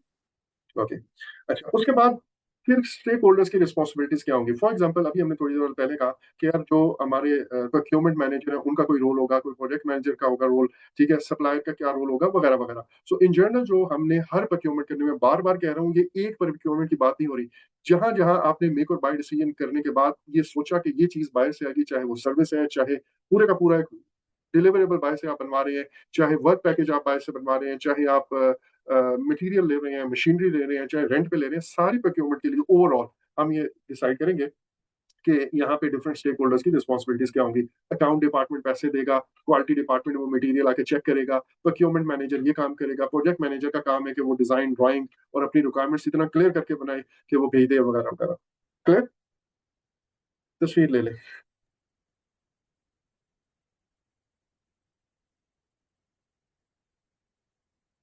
Done. ओके। अच्छा, उसके बाद प्रोक्योरमेंट से रिलेटेड कोई अजम्पशंस हैं, कोई कंस्ट्रेंट्स हैं, वो आप यकीनन लिखेंगे। ठीक है, ये जनरल चार्टर के अंदर कुछ ऐसी बातें लिखी होंगी। फॉर एग्जांपल, बाज़ दफा ये कंस्ट्रेंट्स होते हैं, बिल्कुल शुरू में हमने डिस्कस किया था कि आप ओपनली किसी भी वेंडर से जाके चीज नहीं खरीदेंगे। आपने प्री क्वालिफाइड वेंडर्स जो है उन्हीं उसी लिस्ट से लेने हैं, या आप ओपन मार्केट में भी अगर जाएंगे तो फिर आपको जीएसटी अप्रूव्ड वेंडर्स जो रजिस्टर्ड हैं सेल्स टैक्स और उसके साथ, वही वेंडर्स करेंगे। या let's say Pakistan engineering council के साथ कोई रजिस्टर्ड है, सिर्फ उन्हीं वेंडर्स को लेंगे। अच्छा, बाहर से कोई चीज मंगवानी है तो फिर उसका, उससे रिलेटेड कोई अजम्पशंस है, कोई कंस्ट्रेंट्स हैं, वो सारी की सारी चीजें आप यहाँ पे लिखेंगे अपने प्रोक्योरमेंट मैनेजमेंट प्लान के अंदर। ठीक है जी। अच्छा, इसके बाद लीगल जुरिस्डिक्शन और currency use of the for payment. अब सॉरी, लीगल जुरिस्डिक्शन में क्या है कि हम ये जब भी कोई कॉन्ट्रैक्ट लिखते हैं ना, तो उस कॉन्ट्रैक्ट के ऊपर कौन से रूल्स एप्लीकेबल हैं, करेंसी पे कौन से रूल्स एप्लीकेबल हैं। क्या ये कॉन्ट्रैक्ट जो है ये अमेरिका और पाकिस्तान की गवर्नमेंट के लॉज दोनों को देख रहा है, ये फ्रांस से इक्विपमेंट आ रहा है तो फ्रांस और पाकिस्तान को दोनों को कवर करता है, या सिर्फ लोकल रूल्स पे करेगा, या जो इंपोर्ट एक्सपोर्ट के कोई रेगुलेशंस है उसमें होगा कि वो जो कॉन्ट्रैक्ट हो रहा है उसकी लीगल जो वो है ज्यूरिस्डिक्शन, उसकी रेंज या उसके उसके जो अहाता है वो क्या है। सो बेसिकली, और इसी तरह जो करेंसी है वो हम कौन सी वाली रखेंगे, उस करेंसी के एक्सचेंज रेट्स क्या होंगे, इससे रिलेटेड जो है वो हम प्रोक्योरमेंट मैनेजमेंट प्लान में यहाँ पे भी गाइडलाइन देंगे। ठीक हो गया जी। अच्छा, इनके क्योंकि एडिशनल पॉइंट्स नहीं है तो वो जो डिम हुआ हुआ है वो नजर आ जाएगा, मैं इसलिए इसको तस्वीर ओमिट कर रहा हूँ। अच्छा, इसी तरह जो इंडिपेंडेंट एस्टिमेट्स हैं उसके ऊपर आप लेते हो। इंडिपेंडेंट एस्टिमेट कौन से होते हैं? जब भी प्रोक्योरमेंट हम करते हैं ना, तो जो भी चीज हमें चाहिए उसका हम एक इंटरनल एस्टिमेट जरूर होता है हमारे माइंड में। फॉर एग्जाम्पल, अगर मैंने चीज की और मुझे लगता है कि यार इसकी कीमत जो है वो 50 लाख होनी चाहिए, 5 मिलियन होनी चाहिए, तो उस केस में, और जो वेंडर है वो मुझे जब कोटेशंस देंगे, वो अपनी प्राइसेस मुझे बताएंगे या बिड्स जमा कराएंगे, तो मुझे एक कंपैरिजन के लिए एक चीज चाहिए होती है, उसको हम कहते हैं ये हमारे इंडिपेंडेंट एस्टिमेट्स हैं। तो जो मेरे इंटरनली हमने खुद एस्टिमेट रफ आइडिया जरूर लगाते हैं, ये ना हो कि किसी ने बहुत ज्यादा कोड किया हुआ है या किसी ने बहुत कम किया हुआ है, वो दोनों हमारे लिए प्रॉब्लम है। जिसने बहुत ज्यादा कोड किया हुआ है जाहिर है वो ओवर प्राइसिंग कर रहा है, और जिसने बहुत कम कोड किया हुआ है तो मुझे लगता ये है कि ये हमें कॉन्ट्रैक्ट लेके प्रॉब्लम करेगा। या तो इसके पास कोई इक्विपमेंट मशीनरी नहीं है, मैं खुद ये समझता हूँ कि लेट से 50 लाख में होगा और वो मुझे कह रहा है 35 में कर देगा, तो या फिर उसे मेरा काम ही समझ नहीं आया, दैट मीन्स उसे मेरी रिक्वायरमेंट ही नहीं पता चली। ये दोनों ऐसे कोर्स होंगे जिनको मैं रिजेक्ट कर दूंगा। मैं अपने इंटरनल एस्टिमेट्स जो है, जो मेरे इंडिपेंडेंट एस्टिमेट्स हैं, उनके करीब करीब जो होंगे उनको एनालिसिस करूंगा। जो बहुत हाई एस्टिमेट होते हैं उनको भी हम रिजेक्ट कर देते हैं, और जो बहुत कम होते हैं उनको भी रिजेक्ट कर देते हैं, ठीक है। लेकिन ये सारा काम तब होगा जब ये आगे प्रोक्योरमेंट एग्जीक्यूशन में हम जाएंगे, जब प्रोक्योरमेंट मैनेज करें। अभी हम प्लान बना रहे हैं जिसमें हम इंडिपेंडेंट एस्टिमेट्स के बारे में गाइडलाइन दे रहे हैं। सो ये जो बात मैंने अभी की कि बहुत हाई वाले हैं उसको भी रिजेक्ट कर देना, बहुत लो वाले रिजेक्ट कर देना, ये मेरे प्लान का हिस्सा बन जाएगा as a guideline, as a strategy. Clear? Yes, sir. Okay. उसके बाद रिस्क मैनेजमेंट जो है उसके इश्यूज, और रिस्क मैनेजमेंट इश्यूज वो हम कैसे डील करेंगे, ठीक है। इसके अंदर बेशुमार चीजें आ सकती हैं कि अगर लेट्स से कोविड आ गया तो सप्लाईज बंद होगी तो क्या होगा, ठीक है। अगर जंग लग गई तो वो शिपमेंट लेट होगी तो क्या होगा। तो इस तरह के जो इश्यूज हैं वो हम यहाँ पे मेंशन कर सकते हैं। अच्छा, इसके बाद प्री क्वालिफाइड सेलर्स अगर एप्लीकेबल है, इसका मतलब ये है कि कुछ हमारे पास ऑर्गेनाइजेशन के अंदर ये कंस्ट्रेंट्स होते हैं कि यार हमने जिन लोगों को पहले से अप्रूव किया हुआ है, फॉर एग्जांपल ये हमारे जो सेंसिटिव प्रोजेक्ट्स जितने भी होते हैं वहां पे हम कहते हैं यार सिक्योरिटी क्लियर हो। इसी तरह बैंकिंग से रिलेटेड होगा, लोगों का इतना डाटा है, नादरा से रिलेटेड चीजें होंगी, डाटा है बहुत ज्यादा इन्वॉल्व है, तो ऐसी चीज जगहों पे मैं हर किसी को जो है वो कॉन्ट्रैक्ट नहीं दूंगा। इनफैक्ट ऑर्गेनाइजेशन ने किया क्या होता है, ऑर्गेनाइजेशन का जो प्रोक्योरमेंट डिपार्टमेंट है ना, उसने पहले से ही एक प्रोक्योरमेंट करके, और लोगों को उसे पता होता है कि हम इस टाइप के काम करते हैं और हमें ये चीजें चाहिए होती हैं, तो उसने एक लिस्ट ऑफ वेंडर्स जो है वो पहले से पब्लिश की हुई होती है कि यार ये वो वेंडर्स हैं जिनको हमने इसकी सिक्योरिटी चेक भी कर ली है, इनका पिछला पूरा एनालिसिस हमने किया हुआ है, तो ये एस्टैब्लिश्ड वेंडर्स हैं। तो जब भी आप प्रोक्योर करेंगे प्रोजेक्ट के लिए तो इसी लिस्ट में से चीजें आप इन्हीं लोगों से चीजें लेंगे। सो ये अगर प्री क्वालिफाइड वेंडर्स के कोई क्लॉज या ऐसी कोई एप्लीकेबल है तो वो भी हम यहाँ पे ऐड कर देंगे। ठीक हो गया जी। अच्छा, आप इसकी तस्वीर ले लें, बेशक डिम भी है लेकिन आई गेस वो कवर हो रहा है। इसको आप थोड़ा सही तरह करके ले लें ताकि ये हमारा प्रोक्योरमेंट मैनेजमेंट प्लान वाला पार्ट खत्म हो। डन। डन। अच्छा, अब देखें हम अभी प्लान प्रोक्योरमेंट में हैं, ठीक है। हम प्रोक्योरमेंट प्लान करें, आपको याद होगा डिफरेंट प्रोक्योरमेंट की एक्टिविटीज थी, हमने एक बात कही थी, हमने कहा था कि हम मेक और बाय डिसीजन करेंगे और हम अपने प्रोक्योरमेंट बिडिंग डॉक्यूमेंट्स बनाएंगे, और आखिर पे जाके रिस्क वगैरह करने के बाद फिर हमने कहा कि अब उन डॉक्यूमेंट्स को, प्रोक्योरमेंट डॉक्यूमेंट्स को फाइनलाइज करेंगे। ऐसे ही था ना? Yes, sir. तो ये वो वाले प्रोक्योरमेंट डॉक्यूमेंट्स है, ये इस वक्त जिन डॉक्यूमेंट्स की हम बात कर रहे हैं वो ये है, उसमें से एक डॉक्यूमेंट है प्रोक्योरमेंट मैनेजमेंट प्लान, ठीक है।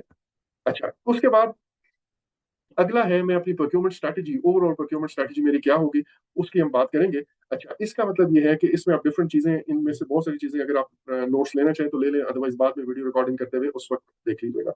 अच्छा जी, पहली चीज प्रोक्योरमेंट के डिलीवरी मेथड्स क्या होंगे, इसमें ना डिफरेंट है। सर्विसेज के लिए अमूमन मतलब आपने लार्ज प्रोजेक्ट्स को माइंड में रखना है। लार्ज प्रोजेक्ट्स में फॉर एग्जांपल ये मोटरवेज बनती है, ये हाईवेज बनती है, बड़ी बड़ी ये जो डैम बनता है, तो उन केसेस में अभी मैं जो एग्जांपल्स दूंगा ये वहां पे आप जब एग्जांपल सुनेंगे तो आपको रेलेवेंट नजर आएंगी। अच्छा, जो सर्विसेज आप ले रहे होते हो, सर्विसेज के केस में जो डिलीवरी के मेथड्स हैं उसमें हम जनरली हम ये कहते हैं कि दो दो मेजर मेथड है। एक ये है कि सब कॉन्ट्रैक्टिंग अलाउड होती है, और एक होती है कि जिसमें सब कॉन्ट्रैक्टिंग अलाउड नहीं होती। दैट मीन्स मैं किसी ऐसी ऑर्गेनाइजेशन से वो सर्विसेज लूंगा जो इंडिपेंडेंटली उन सारी सर्विसेज को मुझे दे दे, उसको मैं सब कॉन्ट्रैक्टिंग अलाउ नहीं करेगा कि वो आगे किसी को आउटसोर्स करे। और जो जहां पे कुछ मेरी सर्विसेज ऐसी होती हैं जहाँ पे आई अलाउ देम कि अगर आप खुद भी, अगर आपकी कैपेसिटी से बाहर है या अगर आप खुद नहीं करना चाहते, तो ये 5 चीजें हम हमें दे रहे हैं और जो छठी चीज आपने बाहर से लेनी है तो बेशक ले लें, तो उसमें हम सब कॉन्ट्रैक्टिंग अलाउ कर देते हैं। तो एक होता है विद नो सब कॉन्ट्रैक्टिंग, और दूसरा होता है विद सब कॉन्ट्रैक्टिंग, राइट। तो एक तो ये दो नाम हैं जो आपके जेहन में इन जनरल होने चाहिए।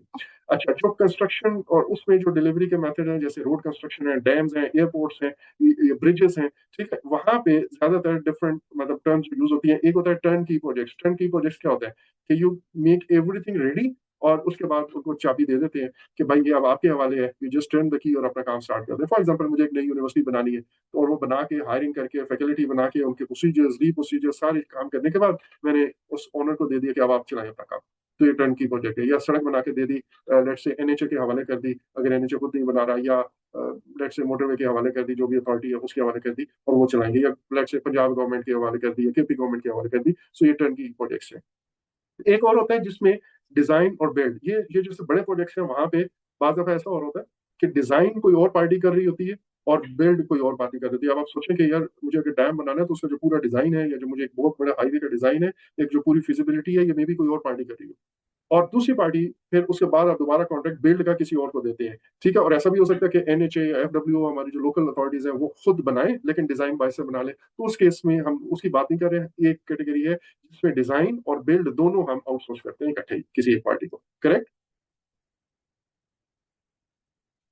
अच्छा, एक और है जिसमें डिजाइन बिड एंड बिल्ड है। डिजाइन बिड एंड बिल्ड, इसका मतलब है डिजाइन हमने मे बी खुद कर लिया है, ये किसी पार्टी से करवा लिया है, और उसके बाद हमने बिड इशू की है, और फिर हमने किसी और को कहा कि अब आप आके इसको बिल्ड कर दें। ठीक है, इसको डिजाइन किया, उसके बाद उसकी बिड की, मींस आपने लोगों को कहा कि अब आप इसको बिल्ड कर दें, तो उसको हम डिजाइन बिड एंड बिल्ड कहते हैं। तीसरा है डिजाइन बिल्ड ऑपरेट। अच्छा, वो ये है कि यार आप डिजाइन भी करते हैं, किसी से डिजाइन करवाया, बिल्ड कराया, और उसको ऑपरेशन भी किसी के हवाले कर दिया।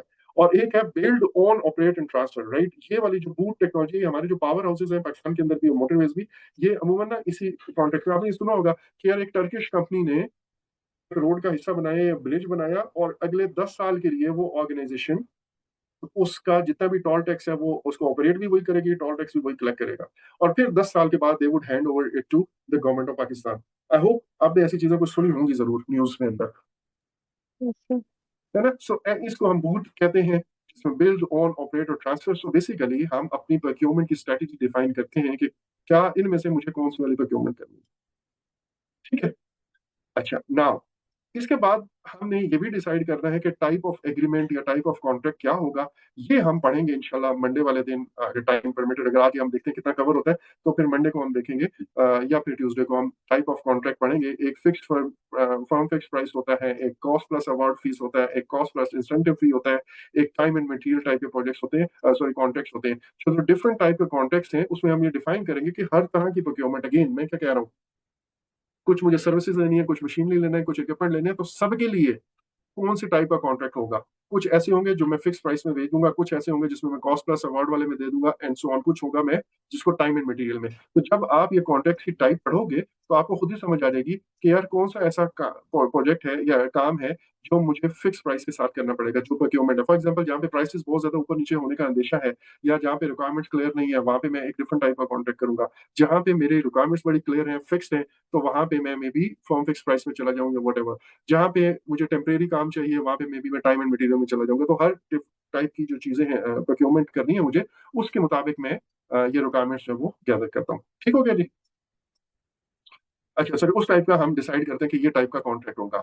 और उसके बाद जो प्रोक्योरमेंट के फेजेस हैं वो क्या होंगे, इसमें वो वाले फेजेस भी शामिल हैं कि मुझे लाइक प्री बिड मीटिंग करनी है नहीं करनी है, ऐड कब देना है, कॉन्ट्रैक्ट कब ओपन होगा, वगैरह वगैरह, ये फेजेस भी हैं। लेकिन जब प्रोक्योरमेंट चल रही होगी तो उसके फेजेस भी हैं। आपने सुना होगा कि यार 30% जो है हमें सप्लाईज इस फेज पे मिलेंगी, फिर 40% या बाकी 80% इस फेज पे मिलेगी, इस फेज पे हम इतने परसेंट पेमेंट रिलीज कर देंगे, जब आप फला चीज भेज देंगे इतनी सप्लाईज मिल जाएंगी तो इतने परसेंट पेमेंट होगी, वगैरह वगैरह।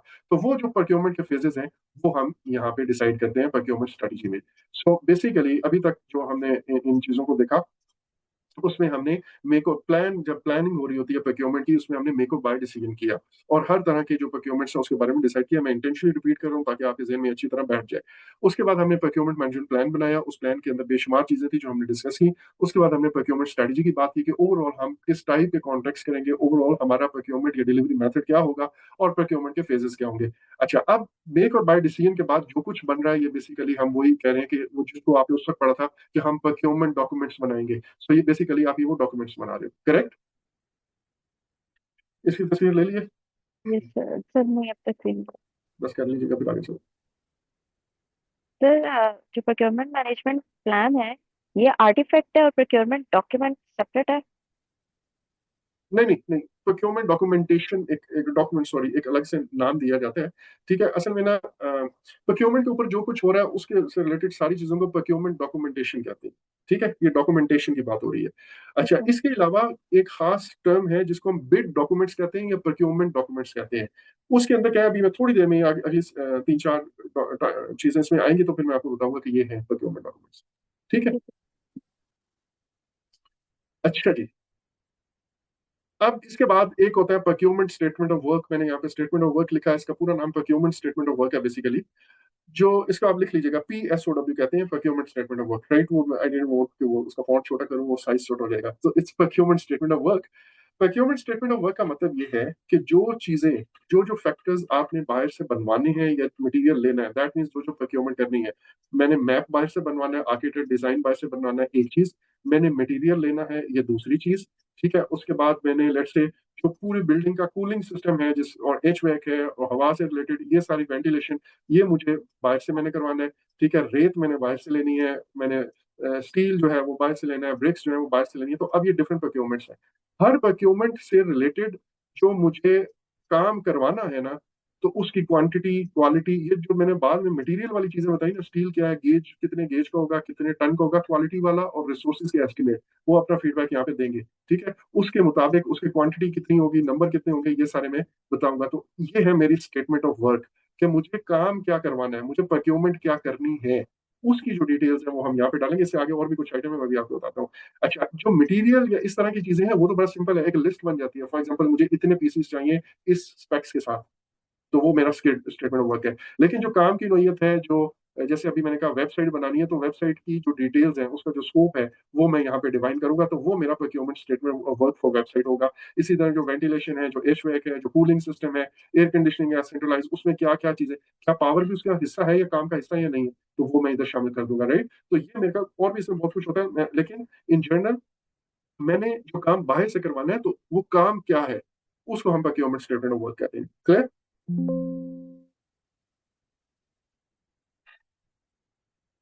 ठीक है। Okay, sorry, plug in my chart. अच्छा जी, अब प्रोक्योरमेंट स्टेटमेंट वर्क ऑफ में क्या आता है? जो आपके प्रोक्योरमेंट स्टेटमेंट वर्क है, जिसको टीओआर's टर्म ऑफ रेफरेंस भी कहते हैं, हर प्रोक्योरमेंट के लिए आप करेंगे, जिसमें आप बताते हो description of the procurement item, जैसे अभी मैंने बताया, स्पेसिफिकेशन है, क्वालिटी रिक्वायरमेंट्स है, किस ग्रेड का किस गेज का चाहिए, डिस्कशन ऑफ कोलेटरल सर्विसेज, बाद दफा मतलब उसमें ये भी शामिल है, ट्रांसपोर्ट होगी नहीं होगी, ठीक है, ऑन साइट डिलीवर करना है, कस्टमर क्लियरेंस होगी या नहीं होगी, या फिर कुछ सर्विसेज आपकी जो अपनी ऑर्गेनाइजेशन है वो दे रही होती है, मे बी वो कहते हैं ट्रांसपोर्ट हम आपको दे देंगे, वगैरह वगैरह। तो वो आपके पास इस तरह की जो चीजें हैं, दैट मीन्स आप एक्चुअल में होता क्या है, आप आगे जाके अभी थोड़ी देर में देखोगे कि आपने अखबार में एक ऐड देना है। ठीक है, फॉर द टाइम बिंग मैं कहता हूँ कि अखबार में मैंने ऐड देना है, या अपनी वेबसाइट पे एक ऐड लगाना है कि हमारी ऑर्गेनाइजेशन को ये चीजें चाहिए। अब अच्छा, अब अगर मेरी ऑर्गेनाइजेशन को ये चीजें चाहिए, तो आप अपनी कोटेशंस दें। तो अब जो लोग वो कोटेशंस देंगे, या जो लोग अपना प्रपोजल सबमिट करेंगे कि यार हम इंटरेस्टेड हैं, बहुत सारे वेंडर्स, हम ये काम करना चाहते हैं, हम आपको इतने पैसों में ये काम करके देंगे, तो उनकी सहूलत के लिए पहले उन्हें ये पता होना जरूरी है कि मैंने जो काम उनसे लेना है वो उसकी स्पेक्स क्या है, उसकी नेचर क्या है उस काम की, जिस जगह पे वो काम होना है। फॉर एग्जांपल ये नारायण के अंदर मुझे करना है, वो तो स्नोफॉल होती है 5 महीने, वहां पे तो मसला होगा, हिली एरिया है, सैंड वाला एरिया है, या ऐसा एरिया जहाँ पे लेट्स से मुझे एक बिजी रोड के ऊपर काम करना है, जहाँ पे डेली शाम को ट्रैफिक आता जाता रहता है, 24 घंटे ट्रैफिक के लिए वो रोड भी खुला है और साथ रोड बनानी भी है, तो वो वर्क एनवायरनमेंट क्या होगा। सो दैट वो जो वेंडर्स होंगे, जो भी इंटरेस्टेड वेंडर्स होंगे, जब वो एस्टिमेट लगाएं कि उन्होंने ये काम करना है, तो उनको अपने काम की क्लैरिटी हो।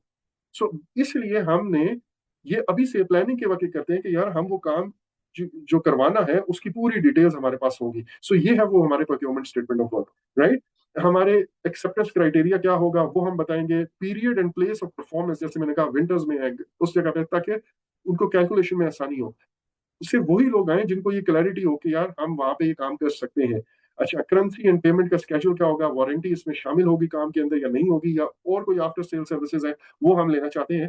बेसिकली हम हर प्रोक्योरमेंट जो जो चीजें चाहिए, कुछ चीजें तो ऐसी होंगी जो सिंपल एक लिस्ट होंगी, उसको हम बीओक्यूज या बिल ऑफ क्वांटिटीज कहते हैं, कि एक लिस्ट बनी हुई है और उसमें लिखा हुआ है आइटम्स 15 कंप्यूटर्स, 1.5 टन एसीज इतने, ठीक है, इस तरह इतनी ब्रेक्स, ये तो बिल्कुल सीधी सीधी होती हैं, उनकी स्पेसिफिकेशन आगे आप लिख देते हो, क्वालिटी के रिक्वायरमेंट्स लिख देते हो। लेकिन कुछ ऐसे हैं जो बिगर सॉल्यूशंस होते हैं, सेंट्रलाइज्ड एयर कंडीशंस, अब वो एक कॉम्प्लेक्स नेचर का काम है, उसके अंदर डिफरेंट लाइक जनरेटर्स शामिल है नहीं शामिल, पावर आपने देनी है नहीं देनी है, पावर रूम साथ बनाएंगे नहीं बनाएंगे, बैकअप होगा या नहीं होगा, फिर ट्रंक्स आपने करना है। अच्छा, वारंटी वाला आपको इक्विपमेंट चाहिए, कुछ ऐसा जो इंपॉर्टेंट मटेरियल है उसकी अपफ्रंट कॉस्ट में भी ज्यादा हो, लेकिन उसकी सोलर पे चल सकता है नहीं चल सकता, उसकी रनिंग कॉस्ट कम होगी, वगैरह वगैरह, वो कॉम्प्लेक्स सॉल्यूशंस होते हैं। तो जब तक उन्हें ये क्लैरिटी नहीं होगी कि हमने ये चीजें बनवानी है या इस चीज के लिए कोटेशन देनी है, वो उसके बारे में क्लैरिटी नहीं होगी, तो वो आपको कभी कोटेशन भी नहीं दे सकते। एग्री? Yes, sir. ओके, ये मेरे पास प्रोक्योरमेंट स्टेटमेंट वर्क आया, इसकी तस्वीर ले लें आसमान, फिर आप हमारे फोटोग्राफर भी आज बनी हुई।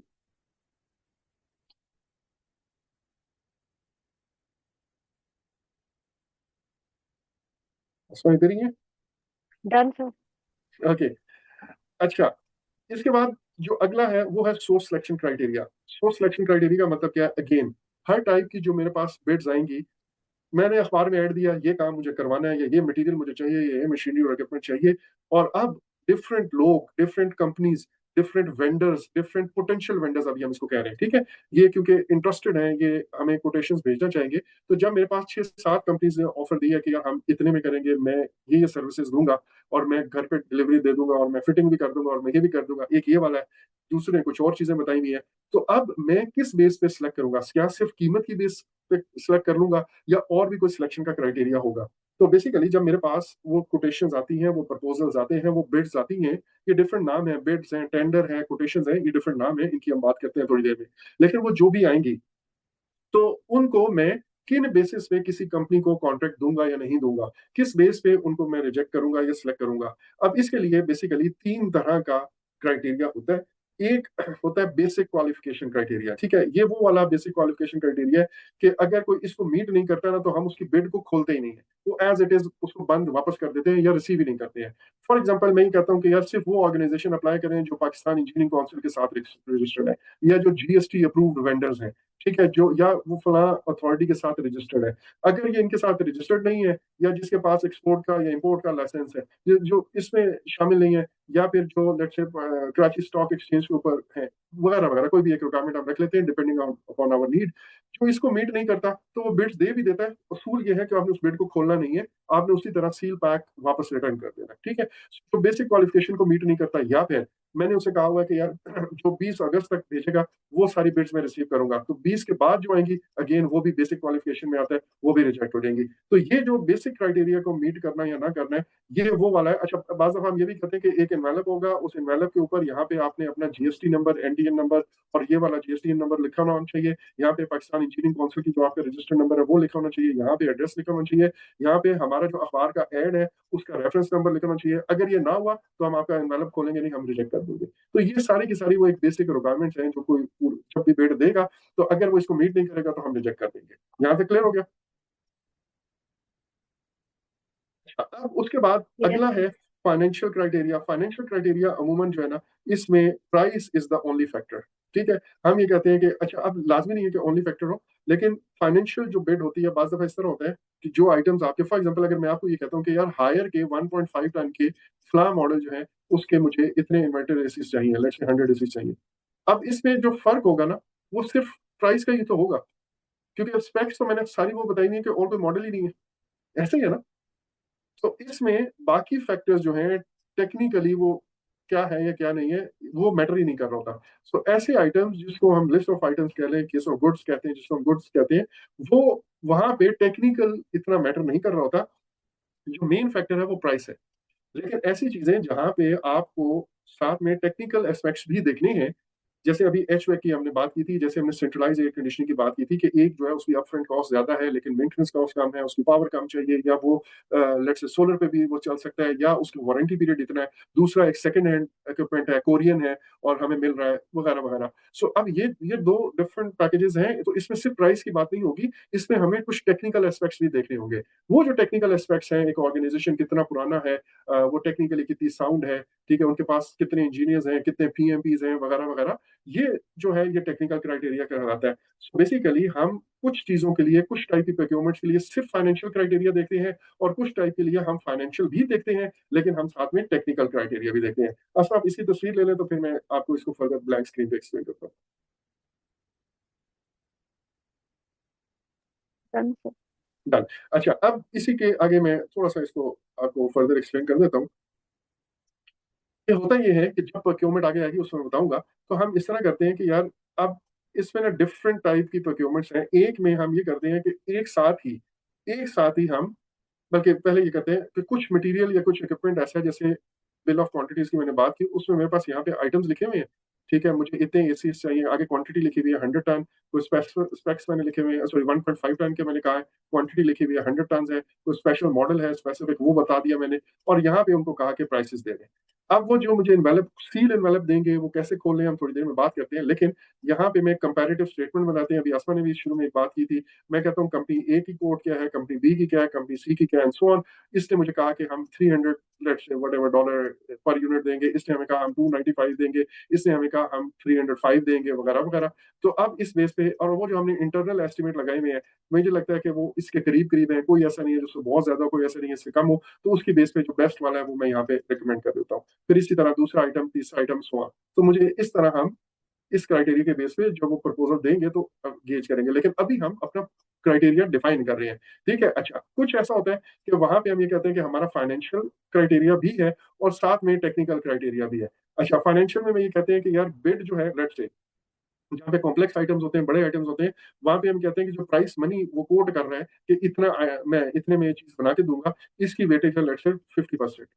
ठीक है, लेकिन वो ऑर्गेनाइजेशन की इतनी कैपेसिटी है या नहीं है। ये ना हो कि जनरल नई ऑर्गेनाइजेशन होती है वो बिड लेने के लिए तो आपको बड़ा लो कोट कर देती है, लेकिन उसके बाद जब उनको कॉन्ट्रैक्ट देते हैं उनके पास बंदे नहीं होते हैं इतने, उनके पास इतनी एक्सपर्टीज ही नहीं होते हैं, वो बिल्कुल न्यू बिजनेसेस होते हैं और वो फिर आपको डिलेस करवाते हैं। तो हम कहते हैं कि यार इसके लिए ना कम से कम ये कर दें कि उनका पास्ट एक्सपीरियंस कितना है, या उनका जो प्रॉफिट एंड लॉस स्टेटमेंट है वो कितनी है, एनुअल टैक्स उन्होंने लास्ट टाइम कितना पे किया है। इससे मुझे उसकी फाइनेंशियल मसल का अंदाजा होता है कि यार कोई कंपनी जो है, ये वेंडर जो मुझे भेजेगा वो फाइनेंशियली कितना स्ट्रॉन्ग है। तो अब इसकी 50% वेटेज कर दी, इसकी 30% कर दी, इसकी 20% वेटेज कर दी, और बिल्कुल उसी तरह ए बी सी मैंने किया कि कंपनी ए जो है उसका कितना स्कोर आया, बी का कितना स्कोर आया, तो बेस्ट कंपनी टेक्निकली कौन सी साउंड है। ठीक है, अच्छा अब जो कंपनीज, अब इसके लिए फिर मैं अपना एक क्राइटेरिया बना लेता हूँ।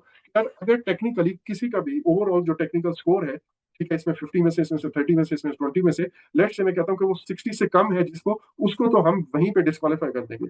अच्छा, बाकी है कि जो 60 से ऊपर है उसको हम फिर आगे जाके देखेंगे कि प्राइस वाला क्राइटेरिया क्या है। तो जो यहाँ पे डिस्क्वालीफाई हो जाएगा उसका हम प्राइस वाला एनवेलप बंद ही सी, ये दोनों कोड अलग अलग वो भेजेगा। टेक्निकल अपना वो अलग भेजता है कोड, और फाइनेंशियल जो है वो अलग भेजता है, दो एनवेलप में दे, बेशक इकट्ठे सबमिट किए लेकिन दो अलग एनवेलप में दिए। तो मैं जो प्राइस वाला एनवेलप है ये उनका राज है। ठीक है, जो उनकी कॉस्ट है ये आपको पता चल जाए तो इसमें बड़ी बड़ी करप्शन हो जाती है। तो इसलिए हम उसको सील ही एक साइड पे रखते हैं। तो जो कंपनीज यहाँ पे टेक्निकली हमें लगता है कि वो हमारे बेसिक क्राइटेरिया को मीट नहीं कर रही, उसको हम रिजेक्ट कर देते हैं और उसका क्लोज इन्वेलप उसे वापस कर देते हैं, थैंक यू सो मच। लेकिन जो टेक्निकली हमें किसी हद तक बेहतर होता है और मुझे लगता है कि यार इसका आगे फाइनेंशियल एनालिसिस भी होना चाहिए, तो फिर हम उसकी प्राइसिंग जो है फाइनेंशियल वो भी देखेंगे। ठीक है, आई डोंट नो, मैंने यहाँ पे पहले मैं भी फाइनेंशियल आपको बता दिया, लेकिन पहले एक्चुअल में टेक्निकल होता है। ठीक है, टेक्निकल में मैं ये देख रहा होता हूँ कि यार आपका वो क्या है, लाइक टेक्निकली आप कितने साउंड है, कितने ज्यादा बिजनेस में आपके पास मशीनरी इक्विपमेंट पास्ट एक्सपीरियंस देख के, और फिर उस बेस पे मैं टेक्निकल को देख के रिजेक्ट, मतलब वो फाइनेंशियल उसके बाद में खोलता हूँ। अब फाइनेंशियल में मैंने देखा, जो मैंने पहले चीजें बताई थी, सॉरी वो फाइनेंशियल के लिए था। जी मरियम, एक मैं ये कंक्लूड करके आपको बताता हूँ। अच्छा, अब इसके बाद ये हुआ कि मैंने फाइनेंशियल देखा और इसमें फिर फाइनेंशियल स्कोरिंग की, कौन सा मेरे पास बेहतर है फाइनेंशियली, और फिर मैंने कहा कि यार टेक्निकल ओवरऑल मेरे लिए 40% वेटेज रखता है लेट्स से, और ये मेरे पास 60%। तो जो दो तीन चार फर्म्स या वेंडर्स जो हैं वो आए हैं, उनका मैं 40% स्कोर टेक्निकल रख लिया और 60% ये रख लिया, या 50-50 कर लिया, वट। और फिर उसकी बेस पे मैं फाइनली कहूंगा कि यार ये वाला वेंडर, जो पोटेंशियल वेंडर है, जो पोटेंशियल सेलर है, जिसने बिड्स दी हैं, वो इसमें टॉप वन पे है, और ये वाला जो है इतने स्कोर के साथ दूसरे नंबर पे आया, ये वाला वेंडर तीसरे नंबर पे आया। अच्छा, अब जो मेरे पास ये वेंडर्स की शॉर्टलिस्टिंग हो जाती है तो मैं बाकी वेंडर्स को खुदाफिज कर देता हूँ, लेकिन जो टॉप 2-3 हैं उसमें से मैं टॉप से बात करना शुरू करता हूँ। और ऐसा होता है प्रैक्टिकली कि आप टॉप वाले से बात करते हैं, तो जब आप नेगोशिएशन पे आते हैं कि अब हम हमारे साथ आप कॉन्ट्रैक्ट फाइनल करें, आप शॉर्टलिस्ट हो गए हैं, अब आप हमारे साथ फाइनल करें, तो उस वक्त वो आपके साथ कुछ ऐसे कॉन्ट्रैक्ट की क्लॉजेस रख देता है जो आपको एक्सेप्टेबल नहीं होती। तो ऐसे केस में आपकी नेगोशिएशन फेल हो जाती है, आप इसको रिजेक्ट करके जो नेक्स्ट इन लाइन है उससे नेगोशिएट शुरू करना शुरू कर देते हैं। हो सकता है उसके साथ भी ना हो, फिर जो नेक्स्ट इन लाइन है उससे कर सकते हैं, एंड सो ऑन। अगर किसी से भी नहीं हो रहा तो फिर आप दोबारा भी, और इतना टाइम है तो फिर आप ऑल टुगेदर दोबारा एक दफा प्रोक्योरमेंट प्रोसेस दोबारा ऐड दे सकते हैं। ठीक है, सो इतनी डिटेल आपको जानने की जरूरत नहीं है। आपको क्या पता होना चाहिए, वो ये पता होना चाहिए कि यार अखबार में एक ऐड होता है, उस एड के रिस्पॉन्स में हम उस एड में अपना जो स्टेटमेंट ऑफ वर्क है वो बताते हैं, अपनी टर्म्स एंड कंडीशंस बताते हैं कि यार ये चीजें होंगी, सो दैट जो इंटरेस्टेड वेंडर्स हैं वो हमें कोट कर सके। अब वो जो कोट आते हैं, वो जो प्रपोजल्स आते हैं, उनको हम फिर असेस करते हैं बेस्ड ऑन क्राइटेरिया, और वो एक फाइनेंशियल क्राइटेरिया होता है और एक टेक्निकल क्राइटेरिया होता है, और इसके अलावा एक वो बेसिक लेवल का क्राइटेरिया है, तो इसको मीट नहीं करता वो तो वैसे डिस्क्वालीफाई हो जाता है। फिलहाल आपको इतना जानना जरूरी है। अब बताइए मरियम, आपका क्वेश्चन।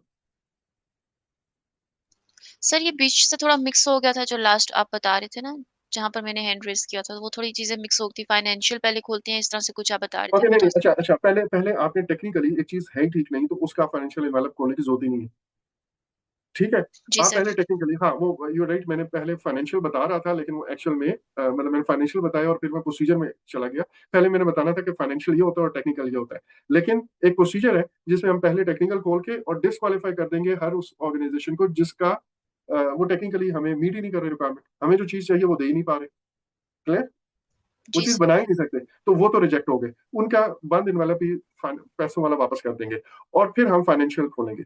ठीक है? सो एक फाइनेंशियल आपके पास क्राइटेरिया होना चाहिए और एक आपका टेक्निकल क्राइटेरिया होना चाहिए। तो जो लोग टेक्निकली प्रूव हो जाते हैं कि यस, ये हमारे वो जो जैसे मैंने वो वेटेड एवरेज वाले स्कोरिंग की हुई है, उस स्कोर के तहत जो हम उनको एक्सेप्ट कर लेते हैं, तो फिर हम अगले पे जाते हैं और फिर हम कहते हैं कि अब ज़रा फाइनेंशियल क्राइटेरिया भी देख लें और फिर हम ओवरऑल स्कोर में देखते हैं कि कौन-सा वेंडर ज़्यादा है। करेक्ट? जी सर, ठीक हो गया। अच्छा, सो बेसिकली अभी हम ये काम कर नहीं रहे हैं। अभी हम वेंडर को कुछ भी नहीं भेज रहे। अभी तो हमने अखबार में इश्तिहार ही नहीं दिया। हम ये कह रहे हैं कि जब हमने मेक और बाय एनालिसिस किया, उस मेक और बाय एनालिसिस में हमने डिसाइड किया कि ये चीज़ बायर से लेनी है, ये चीज़ बायर से लेनी है, ये चीज़ बायर से लेनी है एंड सो ऑन, और उसमें से हर किसी के लिए मैंने एक प्रोक्योरमेंट स्टेटमेंट ऑफ वर्क बनाया कि इसकी डिटेल्स क्या है, इसकी स्पेसिफिकेशन क्या है, इसकी स्पेसिफिकेशन क्या है। और फिर हमने अपना एक्सेप्टेंस का क्राइटेरिया बनाया कि यार इसको हम सिर्फ प्राइस की बेस पे करेंगे, इसको हम टेक्निकल भी देखेंगे, प्राइस भी देखेंगे और टेक्निकल में क्या-क्या चीज़ें देखेंगे, प्राइस में सॉरी, जो फाइनेंशियल क्राइटेरिया उसमें क्या-क्या चीज़ें देखेंगे और फिर हम ओवरऑल स्कोर डिसाइड करेंगे और उस ओवरऑल स्कोर का कैसे आएगा। लेकिन जो भी एक्सेप्टेंस क्राइटेरिया है, वो हम यहाँ पे डिसाइड पहले ही कर लेंगे। प्लान के अंदर ही हम उसका पूरा प्लान रेडी कर लेंगे। यहाँ तक क्लियर होगी बात? Yes sir. ओके, अच्छा, विल कंटिन्यू विद दिस 2-3 और पॉइंट रह गए ताकि हम प्लान वाला प्रोक्योरमेंट वाला पार्ट पूरा कर लें। अच्छा, इसके बाद कॉन्ट्रैक्ट की टर्म्स क्या होंगी? अब कॉन्ट्रैक्ट की बेशुमार टर्म्स हैं, ठीक है? कुछ टेक्निकल टर्म्स होती हैं, वो तो हमने प्रोक्योरमेंट स्पेक्ट्रम ऑफ वर्क में मोस्टली हमने किया हुआ है। अच्छा, फाइनेंशियल टर्म्स होती हैं, ठीक है? कि आपको पेनल्टीज़ क्या होंगी, लेट उसके चक्कर में क्या होगा, टैक्स आपने देना नहीं देना, 20% आपका सिक्योरिटी हम आखिर पे रखेंगे, नहीं रखेंगे, वगैरह-वगैरह, ठीक है? इस तरह की कुछ होती है। लीगल होती हैं कि यार आपने वारंटीज़ शामिल होंगी, नहीं होंगी, फेलियर की सूरत में क्या होगा, लेट होने की सूरत में क्या होगा। अच्छा, अगर आपने क्या कहते हैं, डिस्प्यूट आता है, नीचे रिस्क रेज़ोल्यूशन है, ठीक है? डिस्प्यूट आता है तो क्या होगा, कौन-सी पार्टी फैसला करेगी। अच्छा, आपका कॉज़ वो क्या कहते हैं, किस सूरत में कॉन्ट्रैक्ट को टर्मिनेट समझा जाएगा, वगैरह-वगैरह। अच्छा, रसीदें देनी या नहीं देनी, रिपोर्टिंग का क्या प्रोसीजर होगा, क्या आपका प्रोक्योरमेंट वाला जो हमारा सेलर है, वो कब-कब हमें प्रोजेक्ट मैनेजमेंट के लिहाज से, वो कब-कब हमारी मीटिंग्स में आएगा। सो इस तरह की जितनी कॉन्ट्रैक्ट की टर्म्स होती हैं, वो हम सारी की सारी लिख लेते हैं, ठीक है? इसकी तस्वीर ले लें।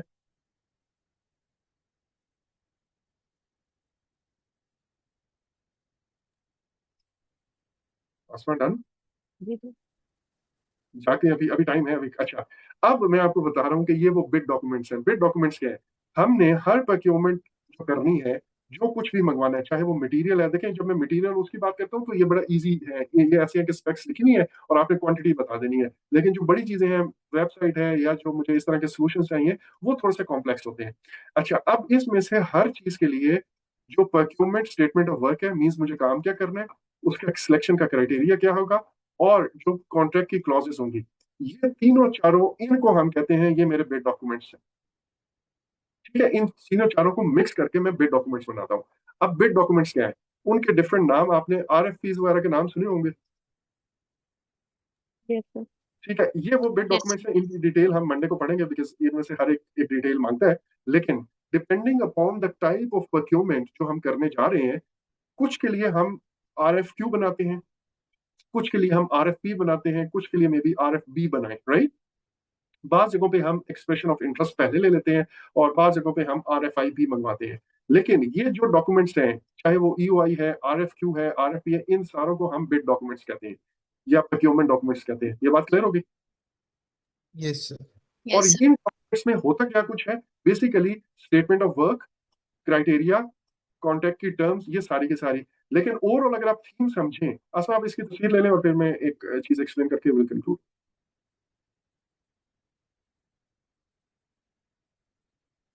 Done sir. ओके, अच्छा, अब इन सारी चीज़ों को हम कर क्या रहे हैं? बेसिकली ये जो आखिर पे प्रोक्योरमेंट डॉक्यूमेंट्स हैं, हम जब अखबार में ऐड देंगे या अपनी वेबसाइट पे ऐड देंगे कि तमाम इंटरेस्टेड लेट्स से बिल्डर या सप्लायर्स या वेंडर्स जो भी हैं, उनसे हमें ये चीज़ चाहिए। तो जो चीज़ चाहिए that means statement of work, ये हम बताएँगे। उसके बाद हमारा सिलेक्शन का क्राइटेरिया क्या होगा? ये भी सबको पता होना चाहिए। ये ना हो कि जो लोग इस क्राइटेरिया को मीट ही नहीं करते वो लोग भेज दें। दूसरी चीज यहाँ पे एक फेयरनेस का एलिमेंट है। फेयरनेस का एलिमेंट ये है कि ऐसा ना हो कि मुझे किसी ने कुछ टेक्निकल रिक्वायरमेंट्स भेजी, कुछ और भेजी, प्राइस भेजा, और मैंने चुपके से अपने जो है ना वो फुप्पो के बेटे को जो है वो कॉन्ट्रैक्ट अवार्ड कर दिया है। तो वो जो सिलेक्शन का क्राइटेरिया होता है, इट शुड बी, ये selection criteria, it should be clear to everyone, और उस क्राइटेरिया को सामने रख के वो हमें बिड करेंगे। ठीक है। और इसी तरह कॉन्ट्रैक्ट की क्लॉजेस क्या होंगी, उनको अभी से क्लैरिटी हो। जो जो ये चीजें इनसे एग्री करता है फिर भी इंटरेस्टेड है, वो हमें अपनी कोटेशंस भेजेगा, या हमें प्रपोजल्स भेजेगा, या हमें बिड्स भेजेगा। ये बात समझ आ रही है? तो इसलिए हम हर जो जो हमारी हर प्रोक्योरमेंट है उससे रिलेटेड स्टेटमेंट ऑफ वर्क, उससे रिलेटेड सिलेक्शन क्राइटेरिया, उससे रिलेटेड कॉन्ट्रैक्ट डॉक्यूमेंट्स, उन सब को इकट्ठा करके जो मेरी एक चीज बनती है, उसको हम बिड डॉक्यूमेंट्स कहते हैं। अब अगर तो वो मटेरियल टाइप चीजें हैं तो मे बी मैं उसको RFQ कह सकता हूँ, ये भी एक बिड डॉक्यूमेंट है। अच्छा, मुझे कोई और कॉम्प्लेक्स सोल्यूशन चाहिए, जैसे मैं वो कूलिंग वाला या उसकी बात करता, उसको हम RFP कह सकते हैं, एंड सो ऑन। तो इस तरह के हमारे बिड डॉक्यूमेंट्स बनते हैं, जो फिर हम अखबार में या वेबसाइट पे ऐड देंगे, लोगों को रिक्वेस्ट करेंगे, इंटरेस्टेड वेंडर्स को, कि वो आप अपने RFQ हमें सबमिट करें, अपने FQs हमें, यानी कि जो कोटेशंस हैं वो करें, या हमें प्रपोजल्स हैं वो सबमिट करें। सो बेसिकली इन चीजों का नाम है bid documents. Correct? Yes, sir. Correct. यहाँ तक बिल्कुल क्लियर है? और फिर हम कंक्लूड कर देंगे, वरना छुट्टी बंद हो जाएगी। अब इस डर से ये ना हो कि आप कहेंगे। इनकी हम बात करेंगे कि EOI क्या है, RFQ क्या है, किस सूरत में हम RFQ सेट करते हैं, लेकिन ये सारे डॉक्यूमेंट्स मिला के, स्टेटमेंट ऑफ वर्क, इनको इकट्ठा करके हम जो चीज भेजते हैं उसको हम बिड डॉक्यूमेंट कहते हैं। Clear? Yes, sir. Yes okay sir. जी। सो हम इसी पॉइंट से इंशाल्लाह आगे चलेंगे, और फिर हम आगे देखेंगे कि मैनेज प्रोक्योरमेंट में क्या होता है और कंट्रोल प्रोक्योरमेंट। बिस्मिल्लाहिर्रहमानिर्रहीम। we will resume from the point where we left। हमने प्रोजेक्ट प्रोक्योरमेंट मैनेजमेंट स्टार्ट किया था लास्ट लेक्चर में, और आज हम उसी से आगे कंटिन्यू करेंगे।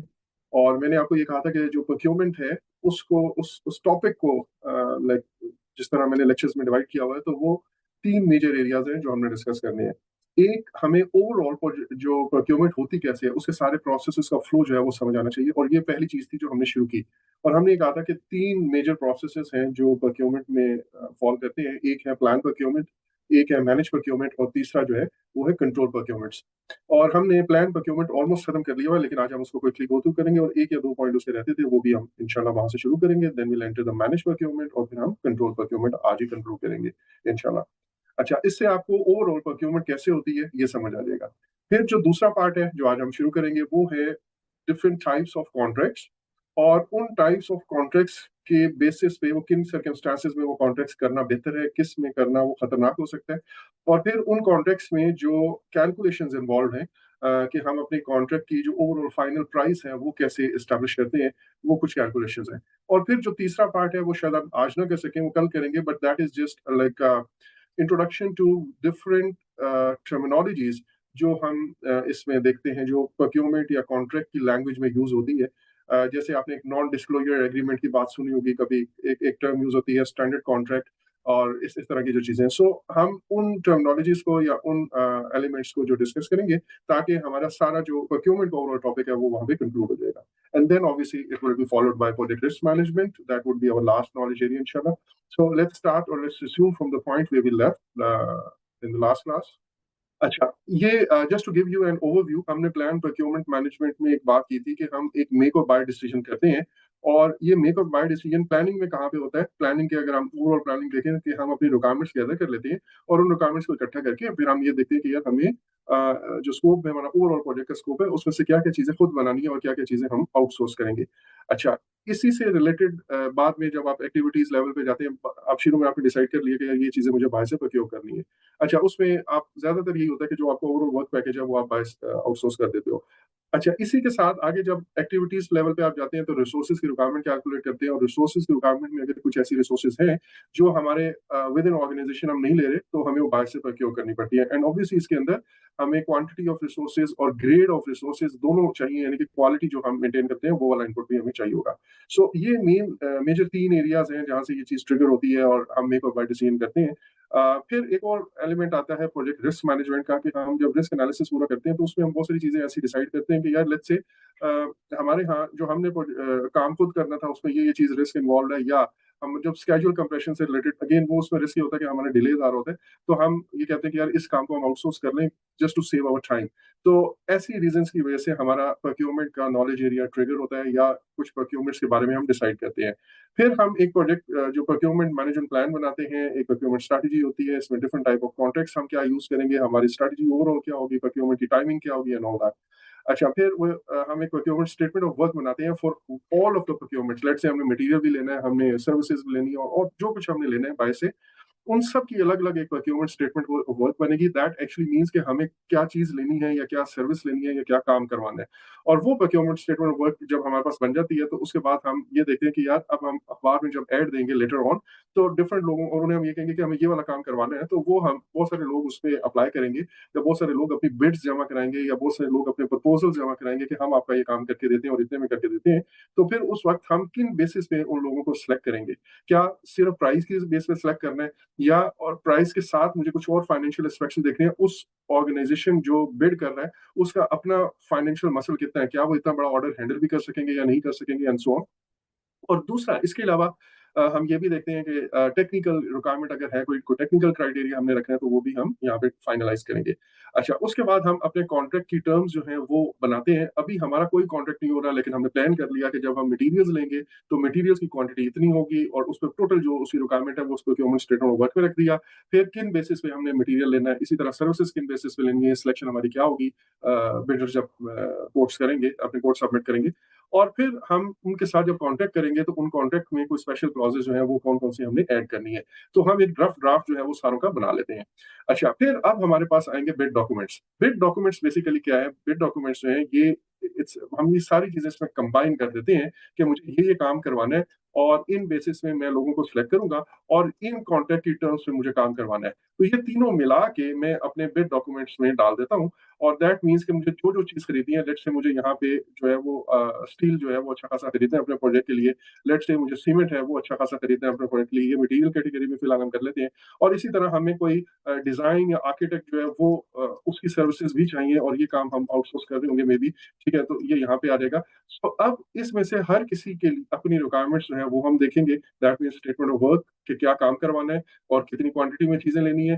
दूसरा, इसके लिए जो लोग अपने जो जो कंपनीज हैं वो कहेंगे कि हम आपको ये सर्विसेज प्रोवाइड करते हैं, तो जब वो प्रोवाइड करेंगे तो उनका सोर्स सिलेक्शन क्राइटेरिया क्या होगा, ये सारे हर एलिमेंट के लिए, हर प्रोक्योरमेंट के लिए अलग हम एक बिड डॉक्यूमेंट बनाते हैं।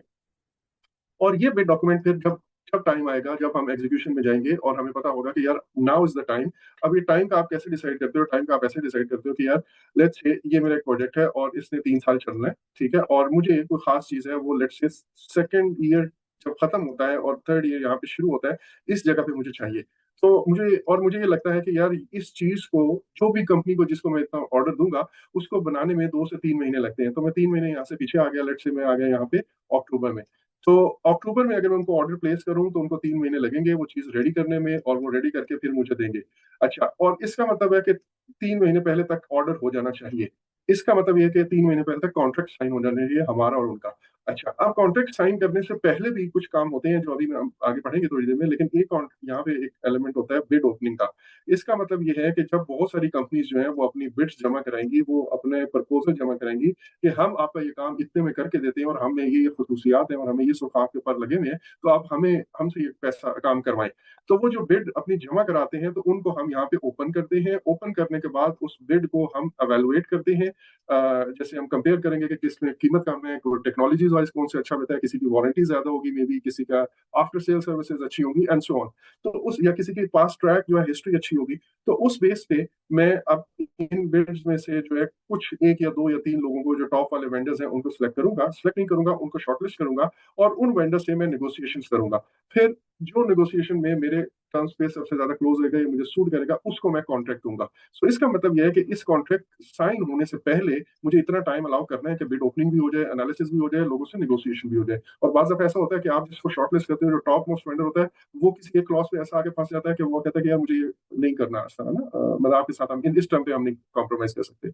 और फिर आप उसको फोगो करके दूसरा जो नेक्स्ट इन लाइन होता है, बेस्ट वेंडर जो आपको उस वक्त नजर आ रहा होता है potential, उसको आप लेते हो, और हो सकता है वो भी रिजेक्ट कर दे। फिर तीसरा कहते हो एक्सट्रीम केसेस में ऐसा होता है कि कोई भी आपके साथ इन टर्म्स से काम करने के लिए तैयार नहीं होता और आप दोबारा से फिर सारा काम शुरू करते हो। तो आपको ये वाले फैक्टर्स ज़हन में रखते हुए इतना टाइम यहाँ पे अलाउ करना है कि अगर मुझे इस डेट तक, लेट्स से 1 अक्टूबर तक जो है वो ऑर्डर देना है ताकि मुझे 1 जनवरी को मिल जाए, तो फिर आपने पीछे 1 महीना, लेट्स से, या 1 1/2 मंथ, जो भी आप आपकी अंडरस्टैंडिंग है कि नेगोशिएशन इतना टाइम लगेगा, बिड्स एनालिसिस में इतना लगेगा, तो आप यहाँ पे बिड ओपनिंग जो है वो रख लो। लेकिन बिड ओपनिंग से भी पीछे जो है एक काम होता है जिसको हम कहते हैं प्री प्री बिड कॉन्फ्रेंस भी कहते हैं, प्री बिड मीटिंग भी कहते हैं, या बिडर्स कॉन्फ्रेंस भी कहते हैं। ये हम सारी चीजें भी देखेंगे दोबारा थोड़ी-सी। तो अब इसमें और इसमें कितना गैप होना चाहिए, लेट्स से 1 मंथ ये होना चाहिए। अच्छा, और प्री बिड मीटिंग और जब आप अखबार में ऐड दोगे उसमें कितना टाइम, तो इस तरह आप एस्टेब्लिश करते हो कि यार इस डेट तक मैं अखबार में या वेबसाइट पे ऐड दे दूं, फिर लोगों को 15 या 20 दिन दूं और उन्हें कहूं कि आप लोग या महीना दूं कि आप अपने प्रपोजल जो हैं जिस जिसने जमा कराने हैं वो जमा करा दे, जिस जिसने हमें हमें ये सर्विसेज देनी है वो अपनी कोटेशन जमा करा दे। और फिर वो जब जमा होंगी तो फिर उसके दरमियान में एक प्री बिड मीटिंग या बिडर्स कॉन्फ्रेंस होती है, फिर उसके बाद वो दोबारा जाते हैं, फिर आपको बिड सबमिट करते हैं, बिड सबमिशन के बाद फिर बिड ओपनिंग होती है, फिर नेगोशिएशन होती है, फिर आप कॉन्ट्रैक्ट दे देते हो, फिर वो ऑर्गेनाइजेशन जाके कंपनी अपना काम शुरू कर देती है और फिर आपको वो डिलीवरी देती है। सो ये वाली टाइमलाइन हमने पूरी अपने माइंड में रखी हुई होती है और वो करेंगे। वो उस हिसाब से हम अपना पूरी जैसे जैसे जिस जिस प्रोक्योरमेंट का टाइम आता जाएगा हम वो अखबार में ऐड देते जाएंगे और उसका प्रोसेस शुरू हो जाएगा। तो ऐसा हो सकता है कि एक प्रोक्योरमेंट क्लोज हो चुकी हो, उस बंदे ने आपको मटेरियल देके पैसे लेके सारा क्लोजिंग करके और जा चुका है, और दूसरे का भी सिर्फ इश्तेहार चल रहा है और तीसरी अभी स्टार्टिंग में, तो ये भी हो सकता है। ठीक है। अच्छा, अब ये जो बिड डॉक्यूमेंट्स हैं, बेसिकली वो जो ऐड आपने देना है, उसमें आप क्या बताओगे लोगों को कि यार हम क्या काम करवाना चाहते हैं। That means procurement statement of work. Number 2, हमने शॉर्ट लिस्टिंग करेंगे तो हमारा क्राइटेरिया क्या है, हम ताकि सिर्फ वो लोग या वो कंपनीज आपको बिड्स जमा कराएं जो उस क्राइटेरिया को मीट कर सकती हैं। ठीक हो गया। लेट्स से हमने कहा यार 5 जिनका 5 साल का एक्सपीरियंस है, जिन्होंने ऐसे कोई 5 या 10 प्रोजेक्ट्स पहले से किए हुए हैं, अब सिर्फ वो लोग जमा कराएं।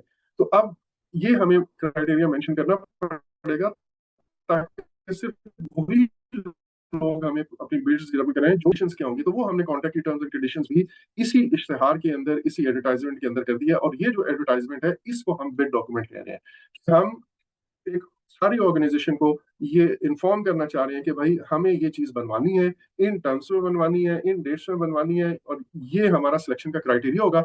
अब जिस जिसने ये सर्विसेज जो जो प्रोवाइड करने में इंटरेस्टेड है, वो हमें इस डेट तक फला ऑफिस या फला एड्रेस पे अपनी बिड्स या अपने प्रपोजल्स या अपनी कोटेशंस जमा करा दे।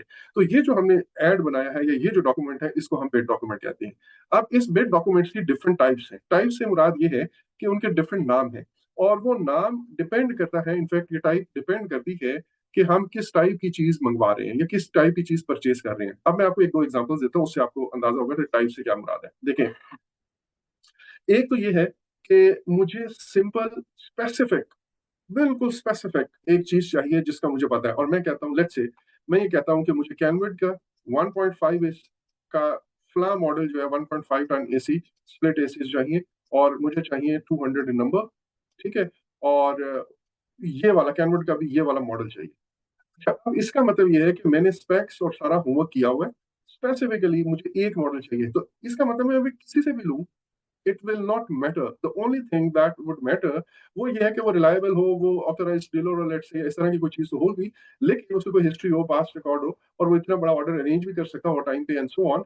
अच्छा, और लेकिन जो मेनली चीज यहाँ पे वो इफेक्ट कर रही होगी वो हो रही होगी इसकी प्राइस। तो मैं यहाँ पे सिंपल यूनिट प्राइस देख के और उसके बाद टोटल प्राइस जो है उससे ले लूंगा। तो ऐसे आइटम जिसमें आपको बहुत ज्यादा डिटेल्स या इस तरह की चीजें नहीं चाहिए होती। इसी तरह लेट्स से मुझे ब्रिक्स चाहिए, तो मैं कहता हूँ जी मुझे 10,000 ब्रिक्स चाहिए। ठीक है, और इस कैटेगरी की A class, B class, whatever it is, वो चाहिए। और इसी तरह स्टील चाहिए, इतने गेज का चाहिए एंड सो ऑन। तो अब यहाँ पे अगर तो मुझे कोई क्वालिटी या उसके लिए कोई डिटेल्स बहुत ज्यादा नहीं चाहिए, तो फिर ये बड़ा सीधा सा काम है, मुझे सीधा सीधा इतने टन चाहिए और पर टन इतनी कॉस्ट है और यहाँ पे मुझे रेट दे देगा। तो इस तरह की जो बिड होती है जिसपे हम लोगों से क्या कहते हैं मांगते हैं, तो इसको हम कोटेशन भी कह सकते हैं, लेकिन इसको हम बिड्स कहते हैं। सिंपल टर्म्स में इसको हम बिड कहते हैं, और हम इनफैक्ट उनको ये कहते हैं we request them for submitting their bids, और इसको हम रिक्वेस्ट फॉर बिड कह लेते हैं। ठीक हो गया। अच्छा, लेकिन इसके बरक्स अगर एक और चीज है, और मैं ये कहता हूँ कि यार मुझे एक पूरा सोल्यूशन चाहिए, एक सिक्योरिटी का पूरा अरेंजमेंट चाहिए, एक बहुत बड़ा एरिया है, लेट्स से 5 किलोमीटर या 10 किलोमीटर स्क्वायर का एरिया है, जो मेरी को हाउसिंग सोसाइटी है बहुत बड़ी, या अदरवाइज को बहुत बड़ा एरिया है जहाँ पे मुझे कवर कवर देना है। अब यहाँ पे जो सिक्योरिटी है या इस तरह के सोल्यूशन है, अब ये सिर्फ प्राइस की बेस पे नहीं होगा, इसमें बहुत सारे फैक्टर्स और होंगे, टेक्नोलॉजी कौन सी है, आफ्टर सेल सर्विसेज कौन सी है, अच्छा वो जो हमारे रिकॉर्ड स्टोरेज होगी वो स्टोरेज कितनी उसकी है, उसका जूम कितना है, वगैरह वगैरह। सो ये जो सोल्यूशन होगा ये बिल्कुल सिंपल सिर्फ प्राइस पे नहीं होगा। सो बेसिकली मैं ये कहूंगा उन्हें कि ये मेरी प्रॉब्लम है या ये मुझे काम करवाना है, और इस पूरे काम करवाने के लिए मुझे आप लोग सब लोग अपनी प्रपोजल सबमिट करें। अब मैं यहाँ पे बिड्स या कोटेशन का वर्ड यूज नहीं करता, और मैं उन्हें कहता हूँ कि अपने प्रपोजल जमा कराएं। ठीक है, सो बेसिकली मैं उनको कह रहा हूँ, I am requesting them to submit their proposal. तो अब वही बिड डॉक्यूमेंट जिसको मैं थोड़ी देर पहले रिक्वेस्ट फॉर बिड्स कह रहा था, अब उसी को मैं रिक्वेस्ट फॉर प्रपोजल कहना शुरू कर दूंगा। लेकिन ऑब्वियसली इसका फॉर्मेट डिफरेंट है, इसका फोकस डिफरेंट है, इसका जमा कराने का अंदाज डिफरेंट है, एंड बहुत सारी और भी चीजें जो हम आगे डिस्कस करेंगे। यहाँ तक बात समझ आ गई सबको? जी sir. Okay. Yes sir. Sir एक अच्छा। सवाल, जैसे वो आपने अभी एसी वाली एग्जांपल दी थी, अगर इस तरह की एक स्पेसिफिक चीज हो जिसके हमें फीचर्स भी पता है, प्राइस भी पता है, क्वांटिटी भी पता है, तो क्या हम वो डायरेक्ट होलसेलर से नहीं ले सकते? ले सकते हैं, ले सकते हैं। देखिए, अब मैं आपको एक चीज इससे चलें, before I move to that point, ये जो आप प्रोक्योरमेंट का पूरा प्रोसेस कर रहे हैं ना, इसमें तीन चार डिफरेंट पॉसिबिलिटीज हैं। एक पॉसिबिलिटी ये है कि मेरे पास एक सोल सिंगल सप्लायर है, ठीक है, वो ऐसी चीज है जो कोई और नहीं देता। ठीक हो गया। अच्छा, लेट्स से मुझे अगर लेट्स से चलो मैं कहता हूँ, लेट्स से मुझे अगर पाकिस्तान के अंदर ओलंपिक्स का ओपनिंग सेरेमनी करानी है, और उसके लिए मुझे बहुत बड़ी मिकदार में पायरो टेक्निक्स या ये फायरवर्क्स सेफ वाले अच्छे वाले जो चाहिए, तो पाकिस्तान में कौन सा एक इदारा है जो आपको ये बना सकते दे सकता है? ठीक हो गया, या जो दे सकता है। तो ऐसे केस में मैं कहीं भी और किसी को ऐड नहीं दूंगा, मैं अखबार में ऐड ही नहीं दूंगा, मैं डायरेक्ट उस बंदे से रब्ता करूंगा। ये बात समझ आ गई? सिर्फ उस ऑर्गेनाइजेशन को अकेले को डायरेक्ट अप्रोच करूंगा और उनको भेजूंगा यही चीज, लेकिन उन्हें कहूंगा कि आप हमें अपनी कोटेशन या प्रपोजल दे। यहां तक बात क्लियर होगी? Yes sir. अच्छा, दूसरा ये होता है कि हमारे पास ऑर्गेनाइजेशन ने खुद से कुछ प्री सिलेक्टेड वेंडर्स किए हैं कि यार आपने जब भी कोई चीज लेनी हो इन 10 में से लेना। उस केस में भी मैं अखबार में नहीं भेजूंगा, इन 10 के 10 को भेजूंगा। ठीक है कि हमें ये चाहिए तो आप लोग कर लें, और हम इनको आपस में ही कंपेयर करेंगे, लेकिन विद इन दिस सर्कल करेंगे, दैट्स इट। और एक होता है ओपन बिडिंग। ओपन बिडिंग की बात है जिसमें हम अखबार में ऐड देने की बात करते हैं। नाउ, अब इस सारे प्रैक्टिस का मकसद क्या है? इस सारी प्रैक्टिस का मकसद ये है कि ऐसा ना हो कि मैं आप लोगों के साथ मिलके, ठीक है, और एक सप्लायर बन जाऊं, खुद ही हम एक कंपनी रजिस्टर करें और वहां पे हम मटेरियल बेचना शुरू कर दें, और साथ ही मैं गवर्नमेंट के किसी इदारे में बैठा हूं और उन्हें ये कॉन्ट्रैक्ट चाहिए होते हैं, राइट, और मैं सारे ऑर्डर्स जो है वो आपको दे रहा हूँ, हालांकि वो मेरी अपनी कंपनी है। Would you like that? No बेशक सर। आप पुअर क्वालिटी, ठीक है, that would lead to corruption, that would lead to even poor quality, right? ऐसे ही है ना? Yes sir. अच्छा, तो इस चीज को इंश्योर करने के लिए प्रोक्योरमेंट का और पीएमटी एग्जाम में भी ये बहुत बड़ा फोकस है, जो अभी थोड़ी थोड़ी चलिए अभी शुरू होगी डिस्कशन, तो मैं इसको कर लेता हूँ कि आपने ये इंश्योर करना है कि आप इस पूरे प्रोसेस को फेयर रखें, ट्रांसपेरेंट रखें। ठीक है, वो कैसे करते हैं अभी मैं आपको थोड़ी देर में बताता हूँ, जब हम ये मैनेज प्रोक्योरमेंट में जाएंगे, एग्जीक्यूशन में जाएंगे तो बताऊंगा आपको। लेकिन हम उस पूरे प्रोसेस को इतना फेयर रखने की कोशिश करते हैं कि यार किसी भी सूरत किसी भी बंदे के साथ ज्यादती ना हो, और मार्केट ओपनली लोग compete कर सकें। इसको कहते हैं कॉम्पिटिटिव प्रोक्योरमेंट, ओपन मार्केट में जो आप बात कर रहे होते हो, ताकि जिसके पास है हर कोई पेश करे, और उसके बाद हमारा जो सिलेक्शन क्राइटेरिया उस पर जो बेस्ट सूट करेगा हम उसको देंगे, दैट्स इट। अगर सिर्फ प्राइस क्राइटेरिया है तो बहुत सारे केसेस में लोएस्ट जो बिड है वो ले लेते हैं, दैट्स इट। ठीक है। अच्छा, अब स्पेशली जो प्रोजेक्ट्स गवर्नमेंट के साथ हो रहे होते हैं, तो गवर्नमेंट ने पाकिस्तान के अंदर एक पेपरा रूल्स के तहत ये काम चलता है। ठीक है, पाकिस्तान प्रोक्योरमेंट समथिंग करके रूल्स हैं। अब वो जो पेपरा रूल्स हैं वो आपको गाइडलाइन देते हैं ये ट्रांसपेरेंसी इंश्योर करने के लिए कि आपने किस सूरत में ये सिंगल वेंडर जाना है, किस सूरत में आप प्री सिलेक्टेड बिडर्स के पास जाएंगे, किस सूरत में आपको ओपन मार्केट में जाना है। तो वो जनरली अगर आप उन रूल्स को पूरा समराइज करें ना, तो वो इस तरह है कि अगर तो मतलब इन जनरल उसका थीम ये है कि आपने हमेशा कम्पिटिटिव प्रोक्योरमेंट या कम्पिटिटिव बिडिंग करनी है, ताकि मार्केट में हर बंदा फेयर तरीके से आए, किसी के साथ आप फेवरेटिज्म या वो काम ना कर सके। अच्छा, लेकिन क्योंकि ये नॉर्मल ऑफिस में आप लोग जब काम करते हैं आपको भी अंदाजा होगा कि यार 20-25 हजार के लिए क्या मैं अखबार में ऐड दूं, फिर महीना सफर करूं, फिर कोटेशन करूं, तो उसके लिए कुछ एग्जाम्पशंस दी हुई है। वो फॉर एग्जांपल ये कहते हैं कि यार अगर लेट्स से मैं ये नंबर्स चेंज होते रहते हैं वक्त के साथ साथ, ठीक है, मैं ये कहता हूँ कि यार अगर वो कहते हैं कि 1 लाख तक कोई है ना, तो आपने क्या करना है, आपने सीधा सीधा किसी भी दुकान पे जाके ले लेना है, लेकिन जो भी चीज आप लेंगे उसकी रसीद देंगे, लेकिन जिससे लेंगे वो जीएसटी अप्रूव वेंडर हो। तो छोटी चीजें, छोटे आइटम्स आप इसमें बेच सकते हैं। ठीक है। अच्छा, लेकिन अगर लेट्स से, मैं ये अगेन ये हाइपोथेटिकल नंबर्स कह रहा हूँ, वो ये है कि अगर 1 लाख से लेकर लेट्स से 5 लाख या 10 लाख तक की रकम है, इस तरह के आइटम्स आप ले रहे हैं इतने, तो फिर आपको कम से कम 3 कोटेशन जो है वो लेनी होगी। मार्केट से लेंगे, लेकिन आप बिडिंग वगैरह कुछ नहीं कर रहे, सीधा सीधा 3 शॉप से ऑफ द शेल्फ आइटम्स हैं, वो जाके आपने उनसे कीमतें ली और जो लोस्ट होगा वो आपने पिक कर लेना, दैट्स इट। है, लेकिन ये तीनों चीजें आपने कोड करनी है, ऑडिट वाले आके चेक करेंगे। अगेन पर्पज ये है कि ट्रांसपेरेंसी हो, करप्शन हो, फेवरेटिज्म हो। अच्छा, लेकिन जब एक खास अमाउंट से बड़ी हो जाती है तो फिर वो कहते हैं कि फिर आपको मार्केट में जाना है, और मार्केट में आपने ओपन इश्तेहार देके लोगों को बुलाना है। ठीक है, और वो इश्तेहार देके आपको जब बिड्स जमा कराएंगे तो उसका फायदा ये होगा कि आप किसी एक बंदे को नहीं कर सकेंगे, उसमें सारों को सामने बिठा के सारों के सामने बिड ओपनिंग होती है। बिड ओपनिंग एक प्रॉपर महफिल लगती है। ठीक है, एक जगह पे स्टेज पे बिड सिलेक्शन कमेटी वो लोग बैठते हैं, सामने ऑडिटोरियम वो दूसरे लोग बैठते हैं जो वेंडर्स हैं जिन्होंने अपने अपने लिफाफे जमा कराए होते हैं, वो सील्ड होते हैं, वो सबके सामने उस दिन दिखाते हैं कि यार ये सील्ड है, आप चेक कर लें, हमने अभी तक किसी का कोई कोटेशन नहीं खोली। 10 जून तक हमने सारी रिसीव कर ली है और आज हम सारे इकट्ठे बैठे हुए हैं और अब ये सारी प्राइसेस आपके सामने खोलेंगे, और वो सारों के सामने वो खोलते हैं और हर बंदे के जी एक कंपनी है, इन्होंने ये कोट किया हुआ है, उसके सामने सारों के सामने स्कोरिंग होती है, सो दैट किसी को कोई ऑब्जेक्शन है तो वो ऑब्जेक्शन रेज करे, मैं किसी को फेवरेटिज्म ना करूं। तो फिर उस सारे प्रोसेस के नतीजे में जो कि सारे वेंडर्स के सामने हो रहा है, तो उसके सामने हम बैठ के फिर जो फाइनल स्कोर जिसका ज्यादा होगा ज़ाहिर है उसी को सिलेक्ट किया जाएगा। ठीक है, तो this makes things transparent and थोड़ा सा क्लैरिटी के साथ हो जाती है। ये बात समझ आ गई? Yes sir. ठीक है। सो ये है इस प्रोक्योरमेंट पूरे का थीम ये है। अच्छा, अब हम देखते हैं कि डिफरेंट टाइप के बिड डॉक्यूमेंट्स क्या है। हम शुरू करते हैं कि एक होता है एक्सप्रेशन ऑफ इंटरेस्ट।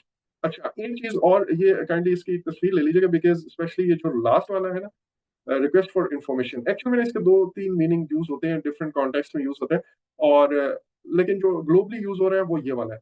लेकिन मेरे ख्याल में मैंने जो आपको हैंड नोट्स वाला दिया हुआ है वो डिफरेंट मीनिंग है, मैं आपको दोनों एक्सप्लेन बार जरूर कर देता हूँ।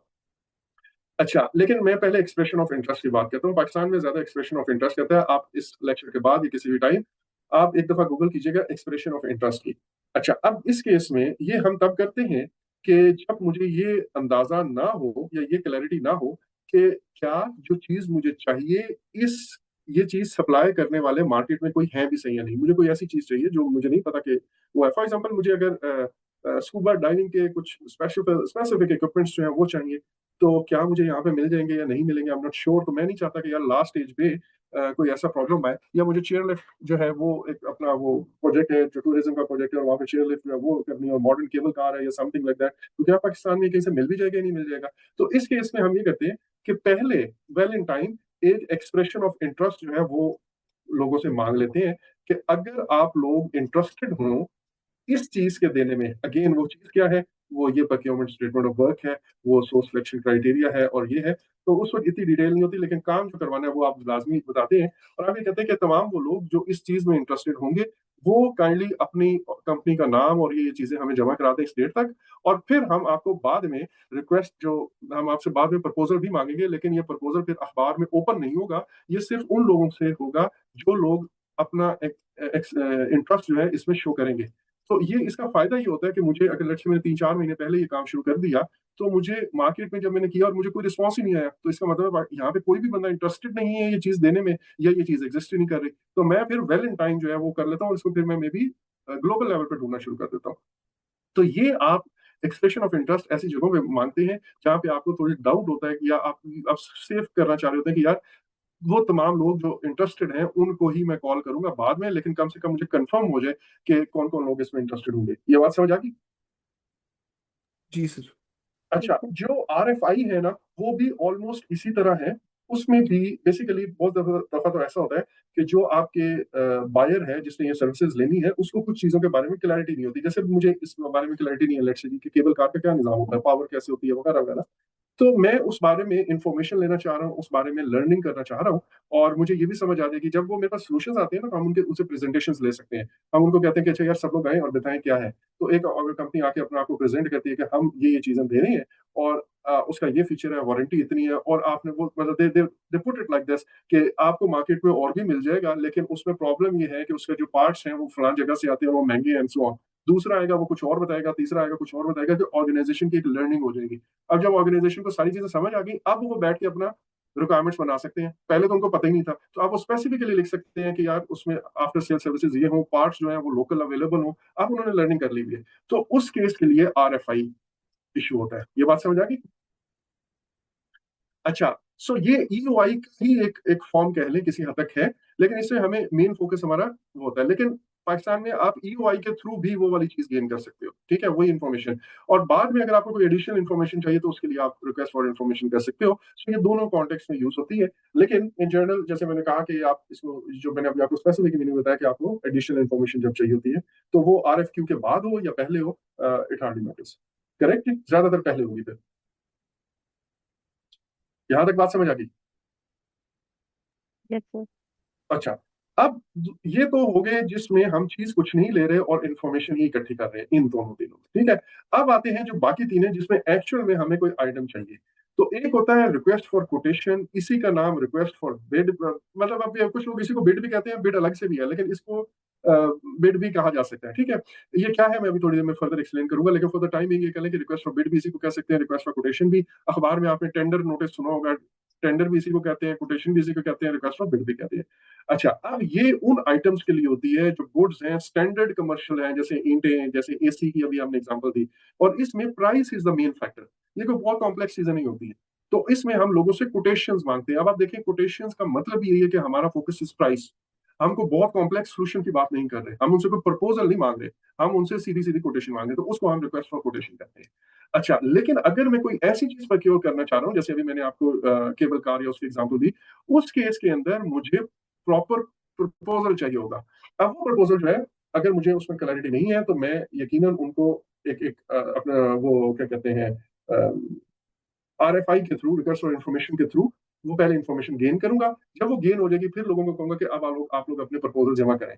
अब इसके लिए मैं अखबार में फिर वही ऐड दूंगा, जैसे मैंने RFQ के लिए अखबार में ऐड दिया। अब ये अखबार में कह रहा हूँ, लेकिन वेबसाइट के ऊपर बहुत सारी आपकी इस तरह की गवर्नमेंट की जो है वो वेबसाइट्स अवेलेबल है। आपकी अपनी वेबसाइट है जहाँ पे आप इस तरह का ऐड देते हैं, और जो पोटेंशियल वेंडर्स होते हैं वो ढूंढ रहे होते हैं, मतलब उनके ऑफिस में कभी आप जाएं तो वो वहां पे काम इस तरह होना होता है, यार वो मैं ना सारी चेक कर रहा हूँ और आजकल ऐसा कोई प्रोजेक्ट रुके हुए हैं या क्या चक्कर है, किसी की वेबसाइट पे जो है ना वो कोई डिमांड ही नहीं आ रही है, कोई RFP नजर नहीं आ रहा है, कोई RFQ ही नजर नहीं आ रहा।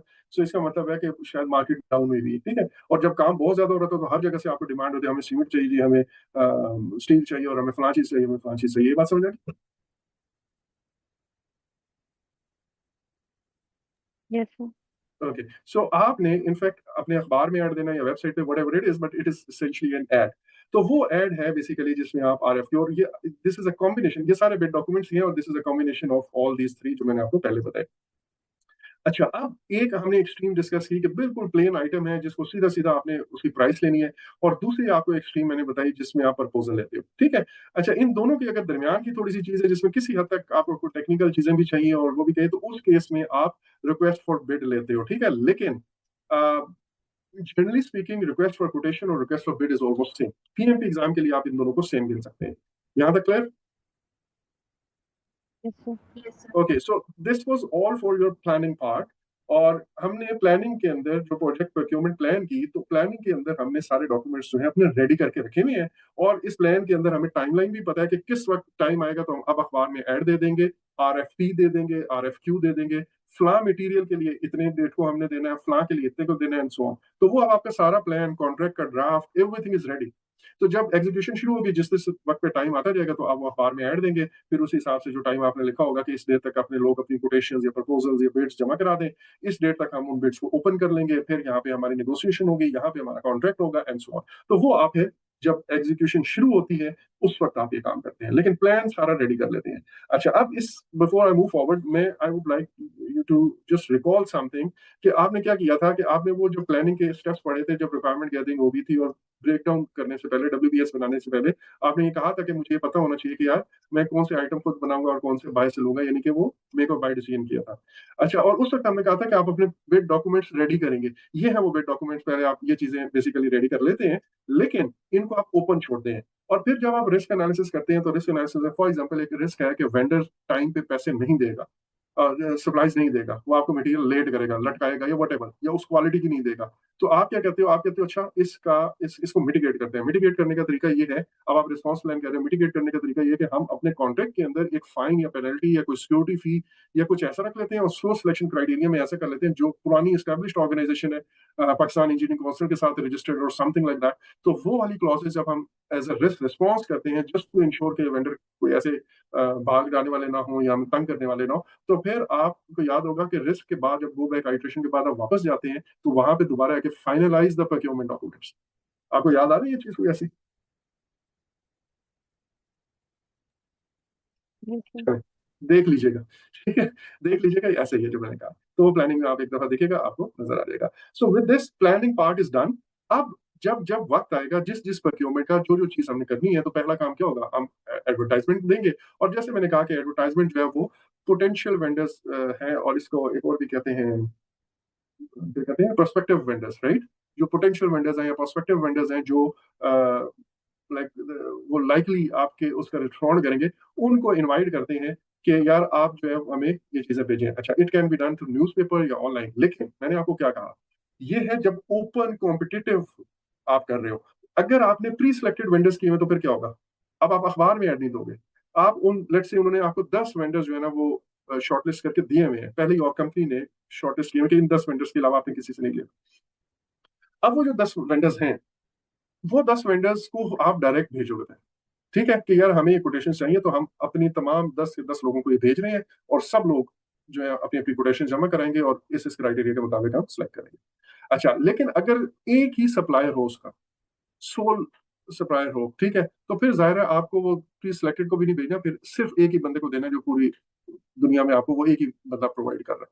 ठीक है, आपको अगर 5 रोल्स रॉयस चाहिए तो आप कहाँ से लेंगे, या बोइंग चाहिए तो कहाँ से लेंगे? ऑब्वियसली बोइंग से, राइट। Yes sir. अच्छा, अच्छा, नाउ अब बात ये है कि अब हम इस टाइमलाइन को दोबारा, जो थोड़ी देर पहले मैंने आपको पूरी बात बताई थी, मैंने ये कहा कि लोगों को एक ऐड दिया अखबार में, ठीक है, और इस ऐड में मैंने उन्हें कहा कि लेट्स से ये मैंने 1 जून को दिए, और उन्हें मैंने ये कहा है, and I will give them enough time कि वो अपनी कैलकुलेशंस और प्रपोजल बना सकें, क्योंकि उन्होंने भी हो सकता है ऐसी चीजें जो बाहर से कीमतें पता करनी हो, ठीक है, और उसके बाद वो मैं जो चीजें मंगवा रहा हूँ, वो कुछ चीजें वो बाहर से वो भी मंगवा रहे हैं। तो अब उनको इतना एम्पल टाइम दूंगा कि वो अपनी कैलकुलेशन और एस्टिमेट कर सके। तो मैं ही उनको कहता हूँ, लेट्स से कि 1 जून को मैंने ये ऐड दिया है, और मैं उन्हें कहता हूँ कि जून पूरा और जुलाई के मिड तक लेट्स से आपने अपनी कोटेशन जमा करानी है। ठीक है जी, लेट्स से 15 जुलाई तक आप लोग अपनी कोटेशन, अगर वो वाले आइटम या कोटेशन वाले हैं, अगर रिक्वेस्ट फॉर प्रपोजल है तो अपनी प्रपोजल जमा कराने। अच्छा, अब जब आप अखबार में ऐड देते हो, तो स्पेशली जो ऐसे चीजें होती हैं जिसमें सोल्यूशन चाहिए होता है, जिसमें प्रपोजल जमा कराना होता है, तो उसमें बहुत सारी लोगों की क्यूरीज होती है। अच्छा, अब ये रूल है, फेयरनेस का ये रूल है, ट्रांसपेरेंसी इंश्योर करने के लिए, कि अगर आपसे एक वेंडर क्वेश्चन करेगा, वो क्वेश्चन रिटर्न में करेगा, एंड सेकंड थिंग, आप जवाब सारों को भेजेंगे। आप कहेंगे कि ये क्यूरी आई है, और सबको बताएंगे, ताकि सेम इन्फॉर्मेशन सबके पास हो। ये ना हो कि मैंने किसी को एक्स्ट्रा इन्फॉर्मेशन दे दी, जिसकी बेस से जल्दी से कैलकुलेशन की और अपनी प्राइस नीचे कर ली, और दूसरों को वो क्लैरिटी नहीं है, और वो ये कह रहे हैं कि यार अगर ये फलां चीज होगी, फलां चीज होगी, तो हम इसको भी, रिस्क फैक्टर को भी काउंट करते हुए उन्होंने आपको थोड़ा ज्यादा कोट किया हुआ है, तो जाहिर है वो रिजेक्ट हो जाएंगे। लेकिन इनके पास एडिशनल इन्फॉर्मेशन के लिए, इसलिए हम ये इंश्योर करते हैं कि सारों के पास एक ही तरह की इन्फॉर्मेशन जाए। करेक्ट। राइट। तो अगर आपसे एक वेंडर ने क्वेश्चन किया है, तो आपने सारों को जवाब देना, वही जवाब सारों को जाएगा। अच्छा, अब इसमें जो स्पेशली सोल्यूशन होता है ना, उसमें काफी सारी क्यूरीज होती हैं, काफी सारे क्वेश्चंस होते हैं लोगों के। तो हम क्या करते हैं, यहाँ पे मैंने, अब मैं सिर्फ प्रपोजल की बात कर रहा हूँ, और जब मैं प्रपोजल कहूँ तो यहाँ पे रिक्वेस्ट फॉर कोटेशन भी हो सकता है, रिक्वेस्ट फॉर बिड भी हो सकता है, रिक्वेस्ट फॉर लाइक क्या कहते हैं, रिक्वेस्ट फॉर प्रपोजल भी हो सकता है। लेकिन फिलहाल मैं सिर्फ प्रपोजल की बात कर रहा हूँ कि मुझे कोई एक काम करवाना है, और टूरिज्म का प्रोजेक्ट है, और वो मुझे कोई चेयरलिफ्ट वगैरह या इस तरह की कोई चीज लगवानी है। यही मेरा प्रोजेक्ट है, और एक बहुत बड़ा मैं 5 स्टार होटल बना रहा हूँ, कोई रिवॉल्विंग होटल है, किसी पीक के ऊपर बनवा रहा हूँ, और वगैरह कोई रिजॉर्ट है, या इस तरह के समथिंग। अच्छा, अब ये मेरा रिक्वेस्ट, उसमें मैंने एक एलिमेंट जो है वो आउटसोर्स कर रहा हूँ, विच इज ये केबल कार वाला। और मैंने लोगों को कहा कि यार 1 जून को ये मेरे है, आप सब लोग अपने अपने प्रपोजल जो है वो 15 जुलाई तक जमा करा दें, और जिन लोगों की कोई क्यूरी होगी, तो हम यहाँ पे एक प्री बिड मीटिंग, ठीक है, यहाँ पे मेरी बिड्स या प्रपोजल सबमिशन है, प्रपोजल सबमिशन यहाँ पे है, 15 जुलाई तक सबने जमा कराने हैं, और उससे या उससे पहले, लेट से मैं कहता हूँ 15 जून तक या 10 जून तक हम लोग इकट्ठे होंगे, और जिसकी जो क्यूरी है, जो भी मार्केट में वेंडर्स जिनको अपना वो होमवर्क कर लें 10-15 दिन, और जो क्वेश्चंस हैं वो लेके आ जाइएगा, और हम इस प्री बिड मीटिंग में, बिड जमा होने से या प्रपोजल जमा होने से पहले वाली मीटिंग, ठीक है, इसके डिफरेंट नाम है, कहीं नोट कर लीजिएगा। प्री बिड मीटिंग भी कहते हैं, बिडर्स कॉन्फ्रेंस भी कहते हैं, प्री बिड कॉन्फ्रेंस भी कहते हैं। So bidders conference, pre bid conference या प्री बिड मीटिंग, इसमें सारे वेंडर्स यूं बैठ जाएंगे, और जो हमारी प्रोक्योरमेंट वाली कमेटी वाले लोग हैं, यहाँ पे प्रोजेक्ट मैनेजर का होना बहुत जरूरी है, क्योंकि वो प्रोजेक्ट आपका है। इसके बारे में हम बाद में बात करेंगे जब हम ये प्रोक्योरमेंट वाले प्रोसेस से निकल जाएंगे। और यहाँ पे वो जो डिफरेंट कंपनीज के रेप्स हैं वो आके बैठे होंगे, वो पूछेंगे कि अच्छा सर, आपको पावर सप्लाई भी साथ चाहिए इसके लिए, या वो काफी है? नहीं काफी है सर, मेंटेनेंस सर्विस भी चाहिए, आपने उसमें लिखा नहीं हुआ था। तो इस तरह वो लोग क्यूरीज आती हैं, उस मीटिंग के बाद उस सारों को आप लिख के रिप्लाई करते हैं, ताकि जो लोग नहीं भी आए उनको भी मिले। अच्छा, अब वो बाज दफा ऐसा भी होता है कि आप एडिशनल डॉक्यूमेंट के तौर पे, एडेंडा के तौर पे, इस आरएफई के साथ अटैच करके दोबारा उसको पब्लिश कर देते हैं। तो ये क्यूरीज आई थी, ताकि सारों को, यहाँ पे तो वो लोग आए हैं जो इंटरेस्टेड हैं, और ऐसा भी हो सकता है कुछ लोग ना आ सके हो, तो आप वो वाले क्यूरीज जो है वो यहाँ पे ऐड करके, अब वो आपके पास दोबारा वो ऐड पड़ा हुआ है, अब लोग जो है वो, उनके पास फिर 1 महीना होगा, अब दे आर क्लियर कि वो काम कर सकते हैं नहीं कर सकते। यहाँ पे कुछ लोग, कुछ वेंडर्स नॉन रिस्पॉन्सिबल हो जाएंगे, जब वो रिक्वायरमेंट सुनेंगे वो कहेंगे नहीं हम तो नहीं कर सकते, या हमारे कंपनी के प्रोफाइल में आते नहीं, और ये बहुत ज्यादा, ये तो बचेगा कुछ नहीं, तो वो नॉन रिस्पॉन्सिबल होते हैं। कुछ जो है वो जाके वापस जाके अपना काम शुरू कर देते हैं, और वो एक प्रपोजल बनाएंगे, उसमें वो टेक्निकल रिक्वायरमेंट्स, अपनी एबिलिटीज वो सारा रखेंगे, और 15 से पहले पहले वो आपको बिड जमा करा देंगे या प्रपोजल जमा करा देंगे। सो ये है प्री बिड कॉन्फ्रेंस या बिडर्स कॉन्फ्रेंस या प्री बिड मीटिंग का कॉन्सेप्ट। यहां तक समझ आ गई? Yes sir. Yes Yes. Okay. अच्छा, अब जब बिड जमा हो गई, अब हम आगे चलते हैं। बिड जमा हो गई, मैं इसको थोड़ा पिछले वाला जो ये खिचड़ी बनी है इसको क्लीन कर देता हूँ। यहाँ पे मैंने आरएफपी, बल्कि मैं सारा कर देता हूँ, यहाँ पे मैंने ऐड दिया है आरएफपी, यानी कि रिक्वेस्ट की है लोगों से फॉर प्रपोजल, ठीक है जी, आरएफपी। उसके बाद यहाँ पे बिडर्स कॉन्फ्रेंस हो गई है, ठीक है जी, और यहाँ पे बिड सबमिशन हो गई है। वो बिडर कॉन्फ्रेंस थी, ये बिड सबमिशन। अब अगला काम ये है कि मुझे बिड्स ओपन करनी है। यहाँ पे बिड ओपनिंग है, इसके 10 दिन बाद, 5 दिन बाद, जो भी हमने टाइम अपने इशू किया हुआ है, इनफैक्ट आरएफपी में लिखेगा कि इस दिन को बिड जमा होगी, इसको ओपन होगी। अब जिन लोगों ने बिड जमा कराई है, वो वाला जो मैंने आपको कल परसों बताया था कि क्राइटेरिया होता है कि अगर तो मैं बिड ले रहा हूँ, दैट मीन्स कोटेशन ले रहा हूँ, और मेरे आइटम्स ऐसे सीधे सीधे हैं, तो फिर ज्यादातर जो सिलेक्शन क्राइटेरिया होता है वो सिर्फ प्राइस ही होता है, ठीक है। या मैं ये कह सकता हूँ कि यार जो प्राइस कोट है, इस तरह का हम काम करते हैं, बिड सारों के सामने खोलेंगे, और यहाँ पे मेरे क्राइटेरिया लेट्स से प्राइस का, और कंपनी ए जो है उसकी प्राइस, हमने ये कहा हुआ कि यार जो लोएस्ट होगा उसको, लेट्स से मैं कहता हूँ कि जो प्राइस की वेटेज है ना वो 60 है, तो जो सबसे लो होगा उसको हम कह रहे हैं 60, उसको दे दिए। जो दूसरे वाला है, लेट्स से उसको हमने, सबसे हाई है उसको हमने 10 दे दिए, और जो दरमियान वाला है उसको हमने 30 दे दिया, और डिपेंडिंग अपॉन कि उसने प्राइस क्या कोट की है।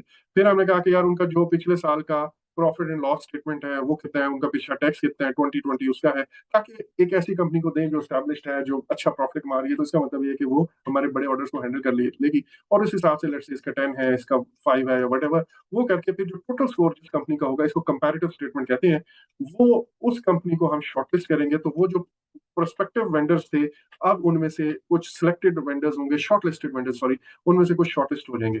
अच्छा, ये है बिड ओपनिंग होना। बिड ओपन होगी, सारे लोग इकट्ठे बैठेंगे, सबके सामने हम सील एनवेलप खोलेंगे, अगर तो ये आरएफक्यू है। लेकिन अगर ये आरएफक्यू नहीं है और ये है प्रपोजल, तो इट इज क्वाइट पॉसिबल कि हम 2 स्टेजेस में प्रपोजल खोलें। अब वो 2 स्टेजेस उसी दिन भी हो सकती हैं, और 2 स्टेजेस ऐसे भी हो सकते हैं कि एक दिन हम एक स्टेज करें और उसके बाद दूसरी स्टेज करें। अच्छा, अब सॉरी, अब उस केस में क्या होगा कि बहुत सारे लोग जब प्रपोजल जमा कराएंगे, तो उसमें 2 चीजें हमने देखनी है। एक, हमने देखना है टेक्निकल क्राइटेरिया, और दूसरा हमने लिखना है फाइनेंशियल क्राइटेरिया, और ये हमने source selection criteria already define किया हुआ है। अच्छा, अब यहाँ पे फाइनेंशियल क्राइटेरिया, और इसमें हम करते इस तरह है कि उन लोगों को आरएफपी के अंदर, ये एड के अंदर बताते हैं कि यार सब लोग अपना 2 अलग अलग एनवेलप में सील करके हमें टेक्निकल भी अपनी कोटेशन देंगे, और अपनी फाइनेंशियल कोटेशन भी देंगे। टेक्निकल में फिर हम वो देखते हैं कि उनका वो लेट्स टेक्निकल एक्सपीरियंस कितना है, वारंटी पीरियड या इस तरह की कोई चीजें हैं, उनके पास पीएमपी कितने हैं, वगैरह वगैरह, जो भी टेक्निकल रिक्वायरमेंट है। तो जो कंपनीज टेक्निकल, और लेट्स से इसमें एक का स्कोर आता है 50, एक आता है 60, एक आता है 80 और समथिंग, और इस तरह 4-5 विंडोज और हैं, और हमने डिसाइड किया हुआ कि यार 60 से नीचे किसी में भी हुआ तो हम उसको टेक्निकली अनसूटेबल समझेंगे। तो जो 60 से नीचे होगा उस कंपनी को हम उसका जो फाइनेंशियल कोड है वो, क्योंकि एक सीक्रेट होता है, वो हम सारों के सामने सील ही उनको वापस करने देंगे खोले बगैर। लेकिन जो टेक्निकली क्वालिफाई कर जाएंगी उनको अब हम फाइनेंशियल देखेंगे कि अब जरा कीमत वाइज देख देते हैं। तो अब लेट्स से टेक्निकल का मैंने कहा हुआ कि वेटेज 50% है या 80% है या 70, डिपेंड करता है क्या चीज मुझे चाहिए। तो 50% कर लिया लेट्स से, और फाइनेंशियल का भी 50% कर लिया। तो फिर आप इन दोनों की 50% वेटेज लेके, और ये इसके 60%, इसकी 40% लेके, और फिर जो बिडर जो है वो सबसे ऊपर होगा, ज्यादा स्कोर वाला होगा, उसको हम सिलेक्ट करेंगे। अच्छा, अगेन सिलेक्ट करने से मींस उसको हम शॉर्टलिस्ट कर लेंगे। इसको हम कहते हैं बिड ओपनिंग, लेकिन ये बिड ओपनिंग अगेन थानों के सामने होगी, और अगर किसी को आपको रिटर्न करना पड़ता है तो आप उसको एज इट इज छुपाए हुए सील इनवेलप में कीमत वापस कर। सिर्फ कीमत ऐसी चीज है जो आपने सीक्रेट रखनी है, लेकिन इसमें आप ट्रांसपेरेंसी इंश्योर करने के लिए ये एथिकल कंडक्ट है कि लेट्स से प्रोजेक्ट मैनेजर मैं हूं, और मैं इस तरह आप समझे कि एक हॉल है, क्लासरूम है, रूम है, वट एवर ऑफिस रूम है, ठीक है, उसमें यहाँ पे जो है ना वो आपकी प्रोक्योरमेंट कमेटी बैठी हुई है, जिसमें प्रोजेक्ट मैनेजर भी है, और प्रोक्योरमेंट मैनेजर भी इधर कोई बैठा हुआ है, या प्रोक्योरमेंट डिपार्टमेंट का रैप है, या कोई और टेक्निकल आपके साथ आपकी टीम का, प्रोजेक्ट मैनेजर की टीम का, क्योंकि आपको शायद उसके ना पता हो तो कोई इंजीनियर वगैरह भी आपके साथ बैठा हुआ है, ताकि लोगों को जवाब दे सके। और इधर जो है वो सारे लोग बैठे हुए हैं बिड ओपनिंग के लिए, जिन्होंने अपनी बिड जमा की उनके नुमाइंदे बैठे हुए। अब यहाँ पे वो सारों के सामने दिखा के और ये चीज जो है ओपन करेंगे। अब यहाँ पे अगर मुझे ये लगता है let's say this is the project manager, तो प्रोजेक्ट मैनेजर का आगे लेट्स से सुमान जो है वो इनकी कंपनी जो है ये भी यहाँ पे बैठे हुए हैं। तो मैं फिर खड़े होकर सारों के सामने अनाउंस करूंगा कि I know this person already, he had been my student और he is my friend, or whatever, he's my relative or something, right? So if anybody has any objection, then I would leave and I will put myself or take myself out of this selection process. ठीक है, और अगर बाकी सारे कहते हैं नहीं we trust you, सारा प्रोसेस फेयर है, तो यू कैन ज्वाइन, तो फिर मैं यहाँ पे बैठा रहूंगा। लेकिन एक दफा और अगर मुझे कहते हैं कि चला जाऊंगा, तो फिर वो चले जाएं आप, तो मैं फिर चला जाऊंगा। Is it clear? Yes, sir. Clear. अच्छा, अब आपका पास ये बिड ओपनिंग हो गई। बिड ओपनिंग के बाद आपने इसका ये इस तरह कंपैरेटिव स्टेटमेंट बन जाती है, एक एनालिसिस करते हैं, और फिर जो वेंडर्स शॉर्टलिस्ट होते हैं उनके साथ आप नेगोशिएशन शुरू कर देते हैं। ठीक है जी। अब वो नेगोशिएशन जब होना शुरू होती है तो फिर जाहिर है उन क्लॉजेस पे हम बात करेंगे डिटेल में, और वो जो हमने शुरू में बनाई थी जो प्रोक्योरमेंट, तो ऐसा मुमकिन है कि कुछ लोग उस क्लॉजेस को ना माने या समथिंग लाइक दैट। तो फिर हम अपने कॉन्ट्रैक्ट में प्लस माइनस करते करते करते करते एक नहीं दूसरा हो जाएगा, दूसरा नहीं तो तीसरा हो जाएगा, किसी एक के साथ आप नेगोशिएट करके और आप फाइनल कॉन्ट्रैक्ट कर लेंगे, और नेगोशिएशन के बाद कॉन्ट्रैक्ट अवार्ड हो जाएगा। अब जब कॉन्ट्रैक्ट अवार्ड होगा तो वो लोग जाके आपके उन कंडीशन टर्म एंड कंडीशन पे वो चीज बनाना शुरू कर देंगे या सप्लाई शुरू कर देंगे आपको, और ये चीज चलती रहेगी ता वक्त कि कॉन्ट्रैक्ट क्लोज हो जाए, यानी कि सारे डिलीवरेबल्स जो चाहिए थे वो आपको मिल गए हैं, और यहाँ पे हम अपनी प्रोक्योरमेंट को क्लोज कर देंगे। अब पेमेंट्स का क्या स्केड्यूल है वो ज़ाहिर है आपके कॉन्ट्रैक्ट में लिखा होता है कि यार लेट्स से 20% पेमेंट इस टाइम होगी, 20% इस टाइम होगी, और 20% हम होल्ड में रखेंगे, वो बाद में आपको देंगे जब 1.5 साल बाद या 1 साल बाद, जब आपका प्रोजेक्ट के अंदर हम मटेरियल जो है वो टेस्ट हो जाए। ऐसा ना हो कि आपने कोई 2 नंबर की हो या कोई ऐसा लो क्वालिटी का मटेरियल दिया हो कि बाद में वो दराम से चीज़ ही नीचे देते हैं। तो वो एक कोई आप सिक्योरिटी भी ऐसा रख सकते हैं, लेकिन वो सारी चीज़ें जो है वो आपके कॉन्ट्रैक्ट के अंदर जो क्लॉजेज है उसके अंदर होगी। Is it clear? Yes, sir. Yes, sir. Okay, so we are almost done. मैंने कोशिश की है कि सारा इसी से आपको समझा दूं, लेकिन अब हम इसको पॉइंट्स को देखते हैं। इट अलाउज पोटेंशियल सेलर जो होते हैं, प्रोस्पेक्टिव सेलर जो जिन्होंने आपको चीज बेचनी है, वो आपसे क्वेश्चंस करते हैं और उनको जहां जहां कोई क्लैरिफिकेशन चाहिए वो होगी बिडर कॉन्फ्रेंस के अंदर या प्री बिड मीटिंग के अंदर। सो इसमें आरएफपी के केस में जैसे मैंने कहा क्योंकि कॉम्प्लेक्स प्रॉब्लम होती है तो क्यूरीज होती हैं। अब ये क्यूरीज जो है वो हर किसी के साथ आपने शेयर करनी है, ताकि आपको अगर बहुत ही कॉम्प्लेक्स सोल्यूशन है ना तो फिर एक नहीं, दो नहीं, तीन भी बिड कॉन्फ्रेंस होती है। फॉर एग्जाम्पल अगर हम पूरे का पूरा प्रोजेक्ट जो है वो बहुत बड़ा कालाबाग डैम जो है वो प्रोजेक्ट इज अ प्रोजेक्ट पूरे का पूरा आउटसोर्स कर रहे हैं, तो जाहिर है वो फिर एक वेटेड कॉन्फ्रेंस तो नहीं होगी। बहुत सारी क्यूरीज एक दफा जाएंगे, फिर वापस जाएंगे, फिर महीने बाद दूसरी वो होमवर्क करके आएंगे, क्योंकि वो पूरी एक बहुत बड़ी फिजिबिलिटी चाहिए होगी। सो ऐसे केस में एक से ज्यादा वेटेड कॉन्फ्रेंस भी हो सकती है। अच्छा, उसके बाद प्रपोजल सबमिशन है या बिड सबमिशन है या कोटेशन सबमिशन है, आप जो मर्जी कह लें। ठीक है, जब बिड कॉन्फ्रेंस हो जाती है, सबको पता चल जाता है, लोग वापस जाते हैं, और वो कुछ लोग जैसे मैंने कहा वहां से वो कहेंगे नहीं यार ये जो बातें कर रही हैं हमारी समझ में नहीं आती हैं, लेकिन बाकी जो है वो अपनी बिड्स या प्रपोजल सबमिट कर प्रिपेयर करेंगे और फिर आपको सबमिट करेंगे। अब वो प्रपोजल जब आपके पास आएगा तो वो स्क्रूटनाइज करेंगे, जो लेट सबमिशन हमको निकाल देंगे, जिन्होंने उस इन्वेलप पे एनटीएन नंबर या जो भी आपने लिखा था, वो जो बेसिक रिक्वायरमेंट है वो नॉन रजिस्टर्ड है, उसने लिखा ही नहीं है, आप उसको भी एज इट इज वापस कर देंगे। लेकिन जो आपके पास वैलिड वो बिड्स होंगी, उनको आप फिर जिस दिन बिड ओपनिंग होनी होती है, प्रपोजल ओपनिंग होनी होती है, उस दिन आप करेंगे। और यहाँ पे वो सिंगल स्टेज भी हो सकता है, जैसे मैंने कहा कि सिर्फ प्राइस कोट है, या सिर्फ एक ही गो में दोनों कोर्स खोल सकते हैं। और टू स्टेज भी हो सकता है कि पहले आपने टेक्निकल देखा, टेक्निकल को भेज दिया, फिर उनको वापस कहा अब आप अपने कोटेशंस लेके आए, तो ये टू स्टेज भी हो सकता है। लेकिन what ever you would do, bid opening would be in front of everyone, ठीक है जी, ताकि उसके अंदर ट्रांसपेरेंसी आ जाए। अच्छा, उसके बाद फिर आपको मैंने बताया कि जो शॉर्ट लिस्टेड वेंडर्स हैं, अब वो प्रोस्पेक्टिव वेंडर्स या पोटेंशियल वेंडर्स से निकल के अब आप शॉर्ट लिस्टेड वेंडर्स में आ गए हैं। जो शॉर्ट लिस्टेड वेंडर्स हैं, उनमें ये भी हो सकता है कि आप टॉप से, दूसरे से, तीसरे से बारी बारी करें, और ये भी हो सकता है कि तीनों से पैरेलल में नेगोशिएशन शुरू कर दें। एक के साथ 1 घंटा मीटिंग की, दूसरे के साथ की, और फिर तीनों को असेस किया, और जो आपको बेहतर लगेगा वो आप करेंगे। सो ये है नेगोशिएशन का कॉन्सेप्ट। अच्छा, नाउ सॉरी, ये बिड बिड एवेल्यूएशन था, वो I already covered negotiation concept. अच्छा, उसके बाद आप कॉन्ट्रैक्ट अवार्ड करेंगे।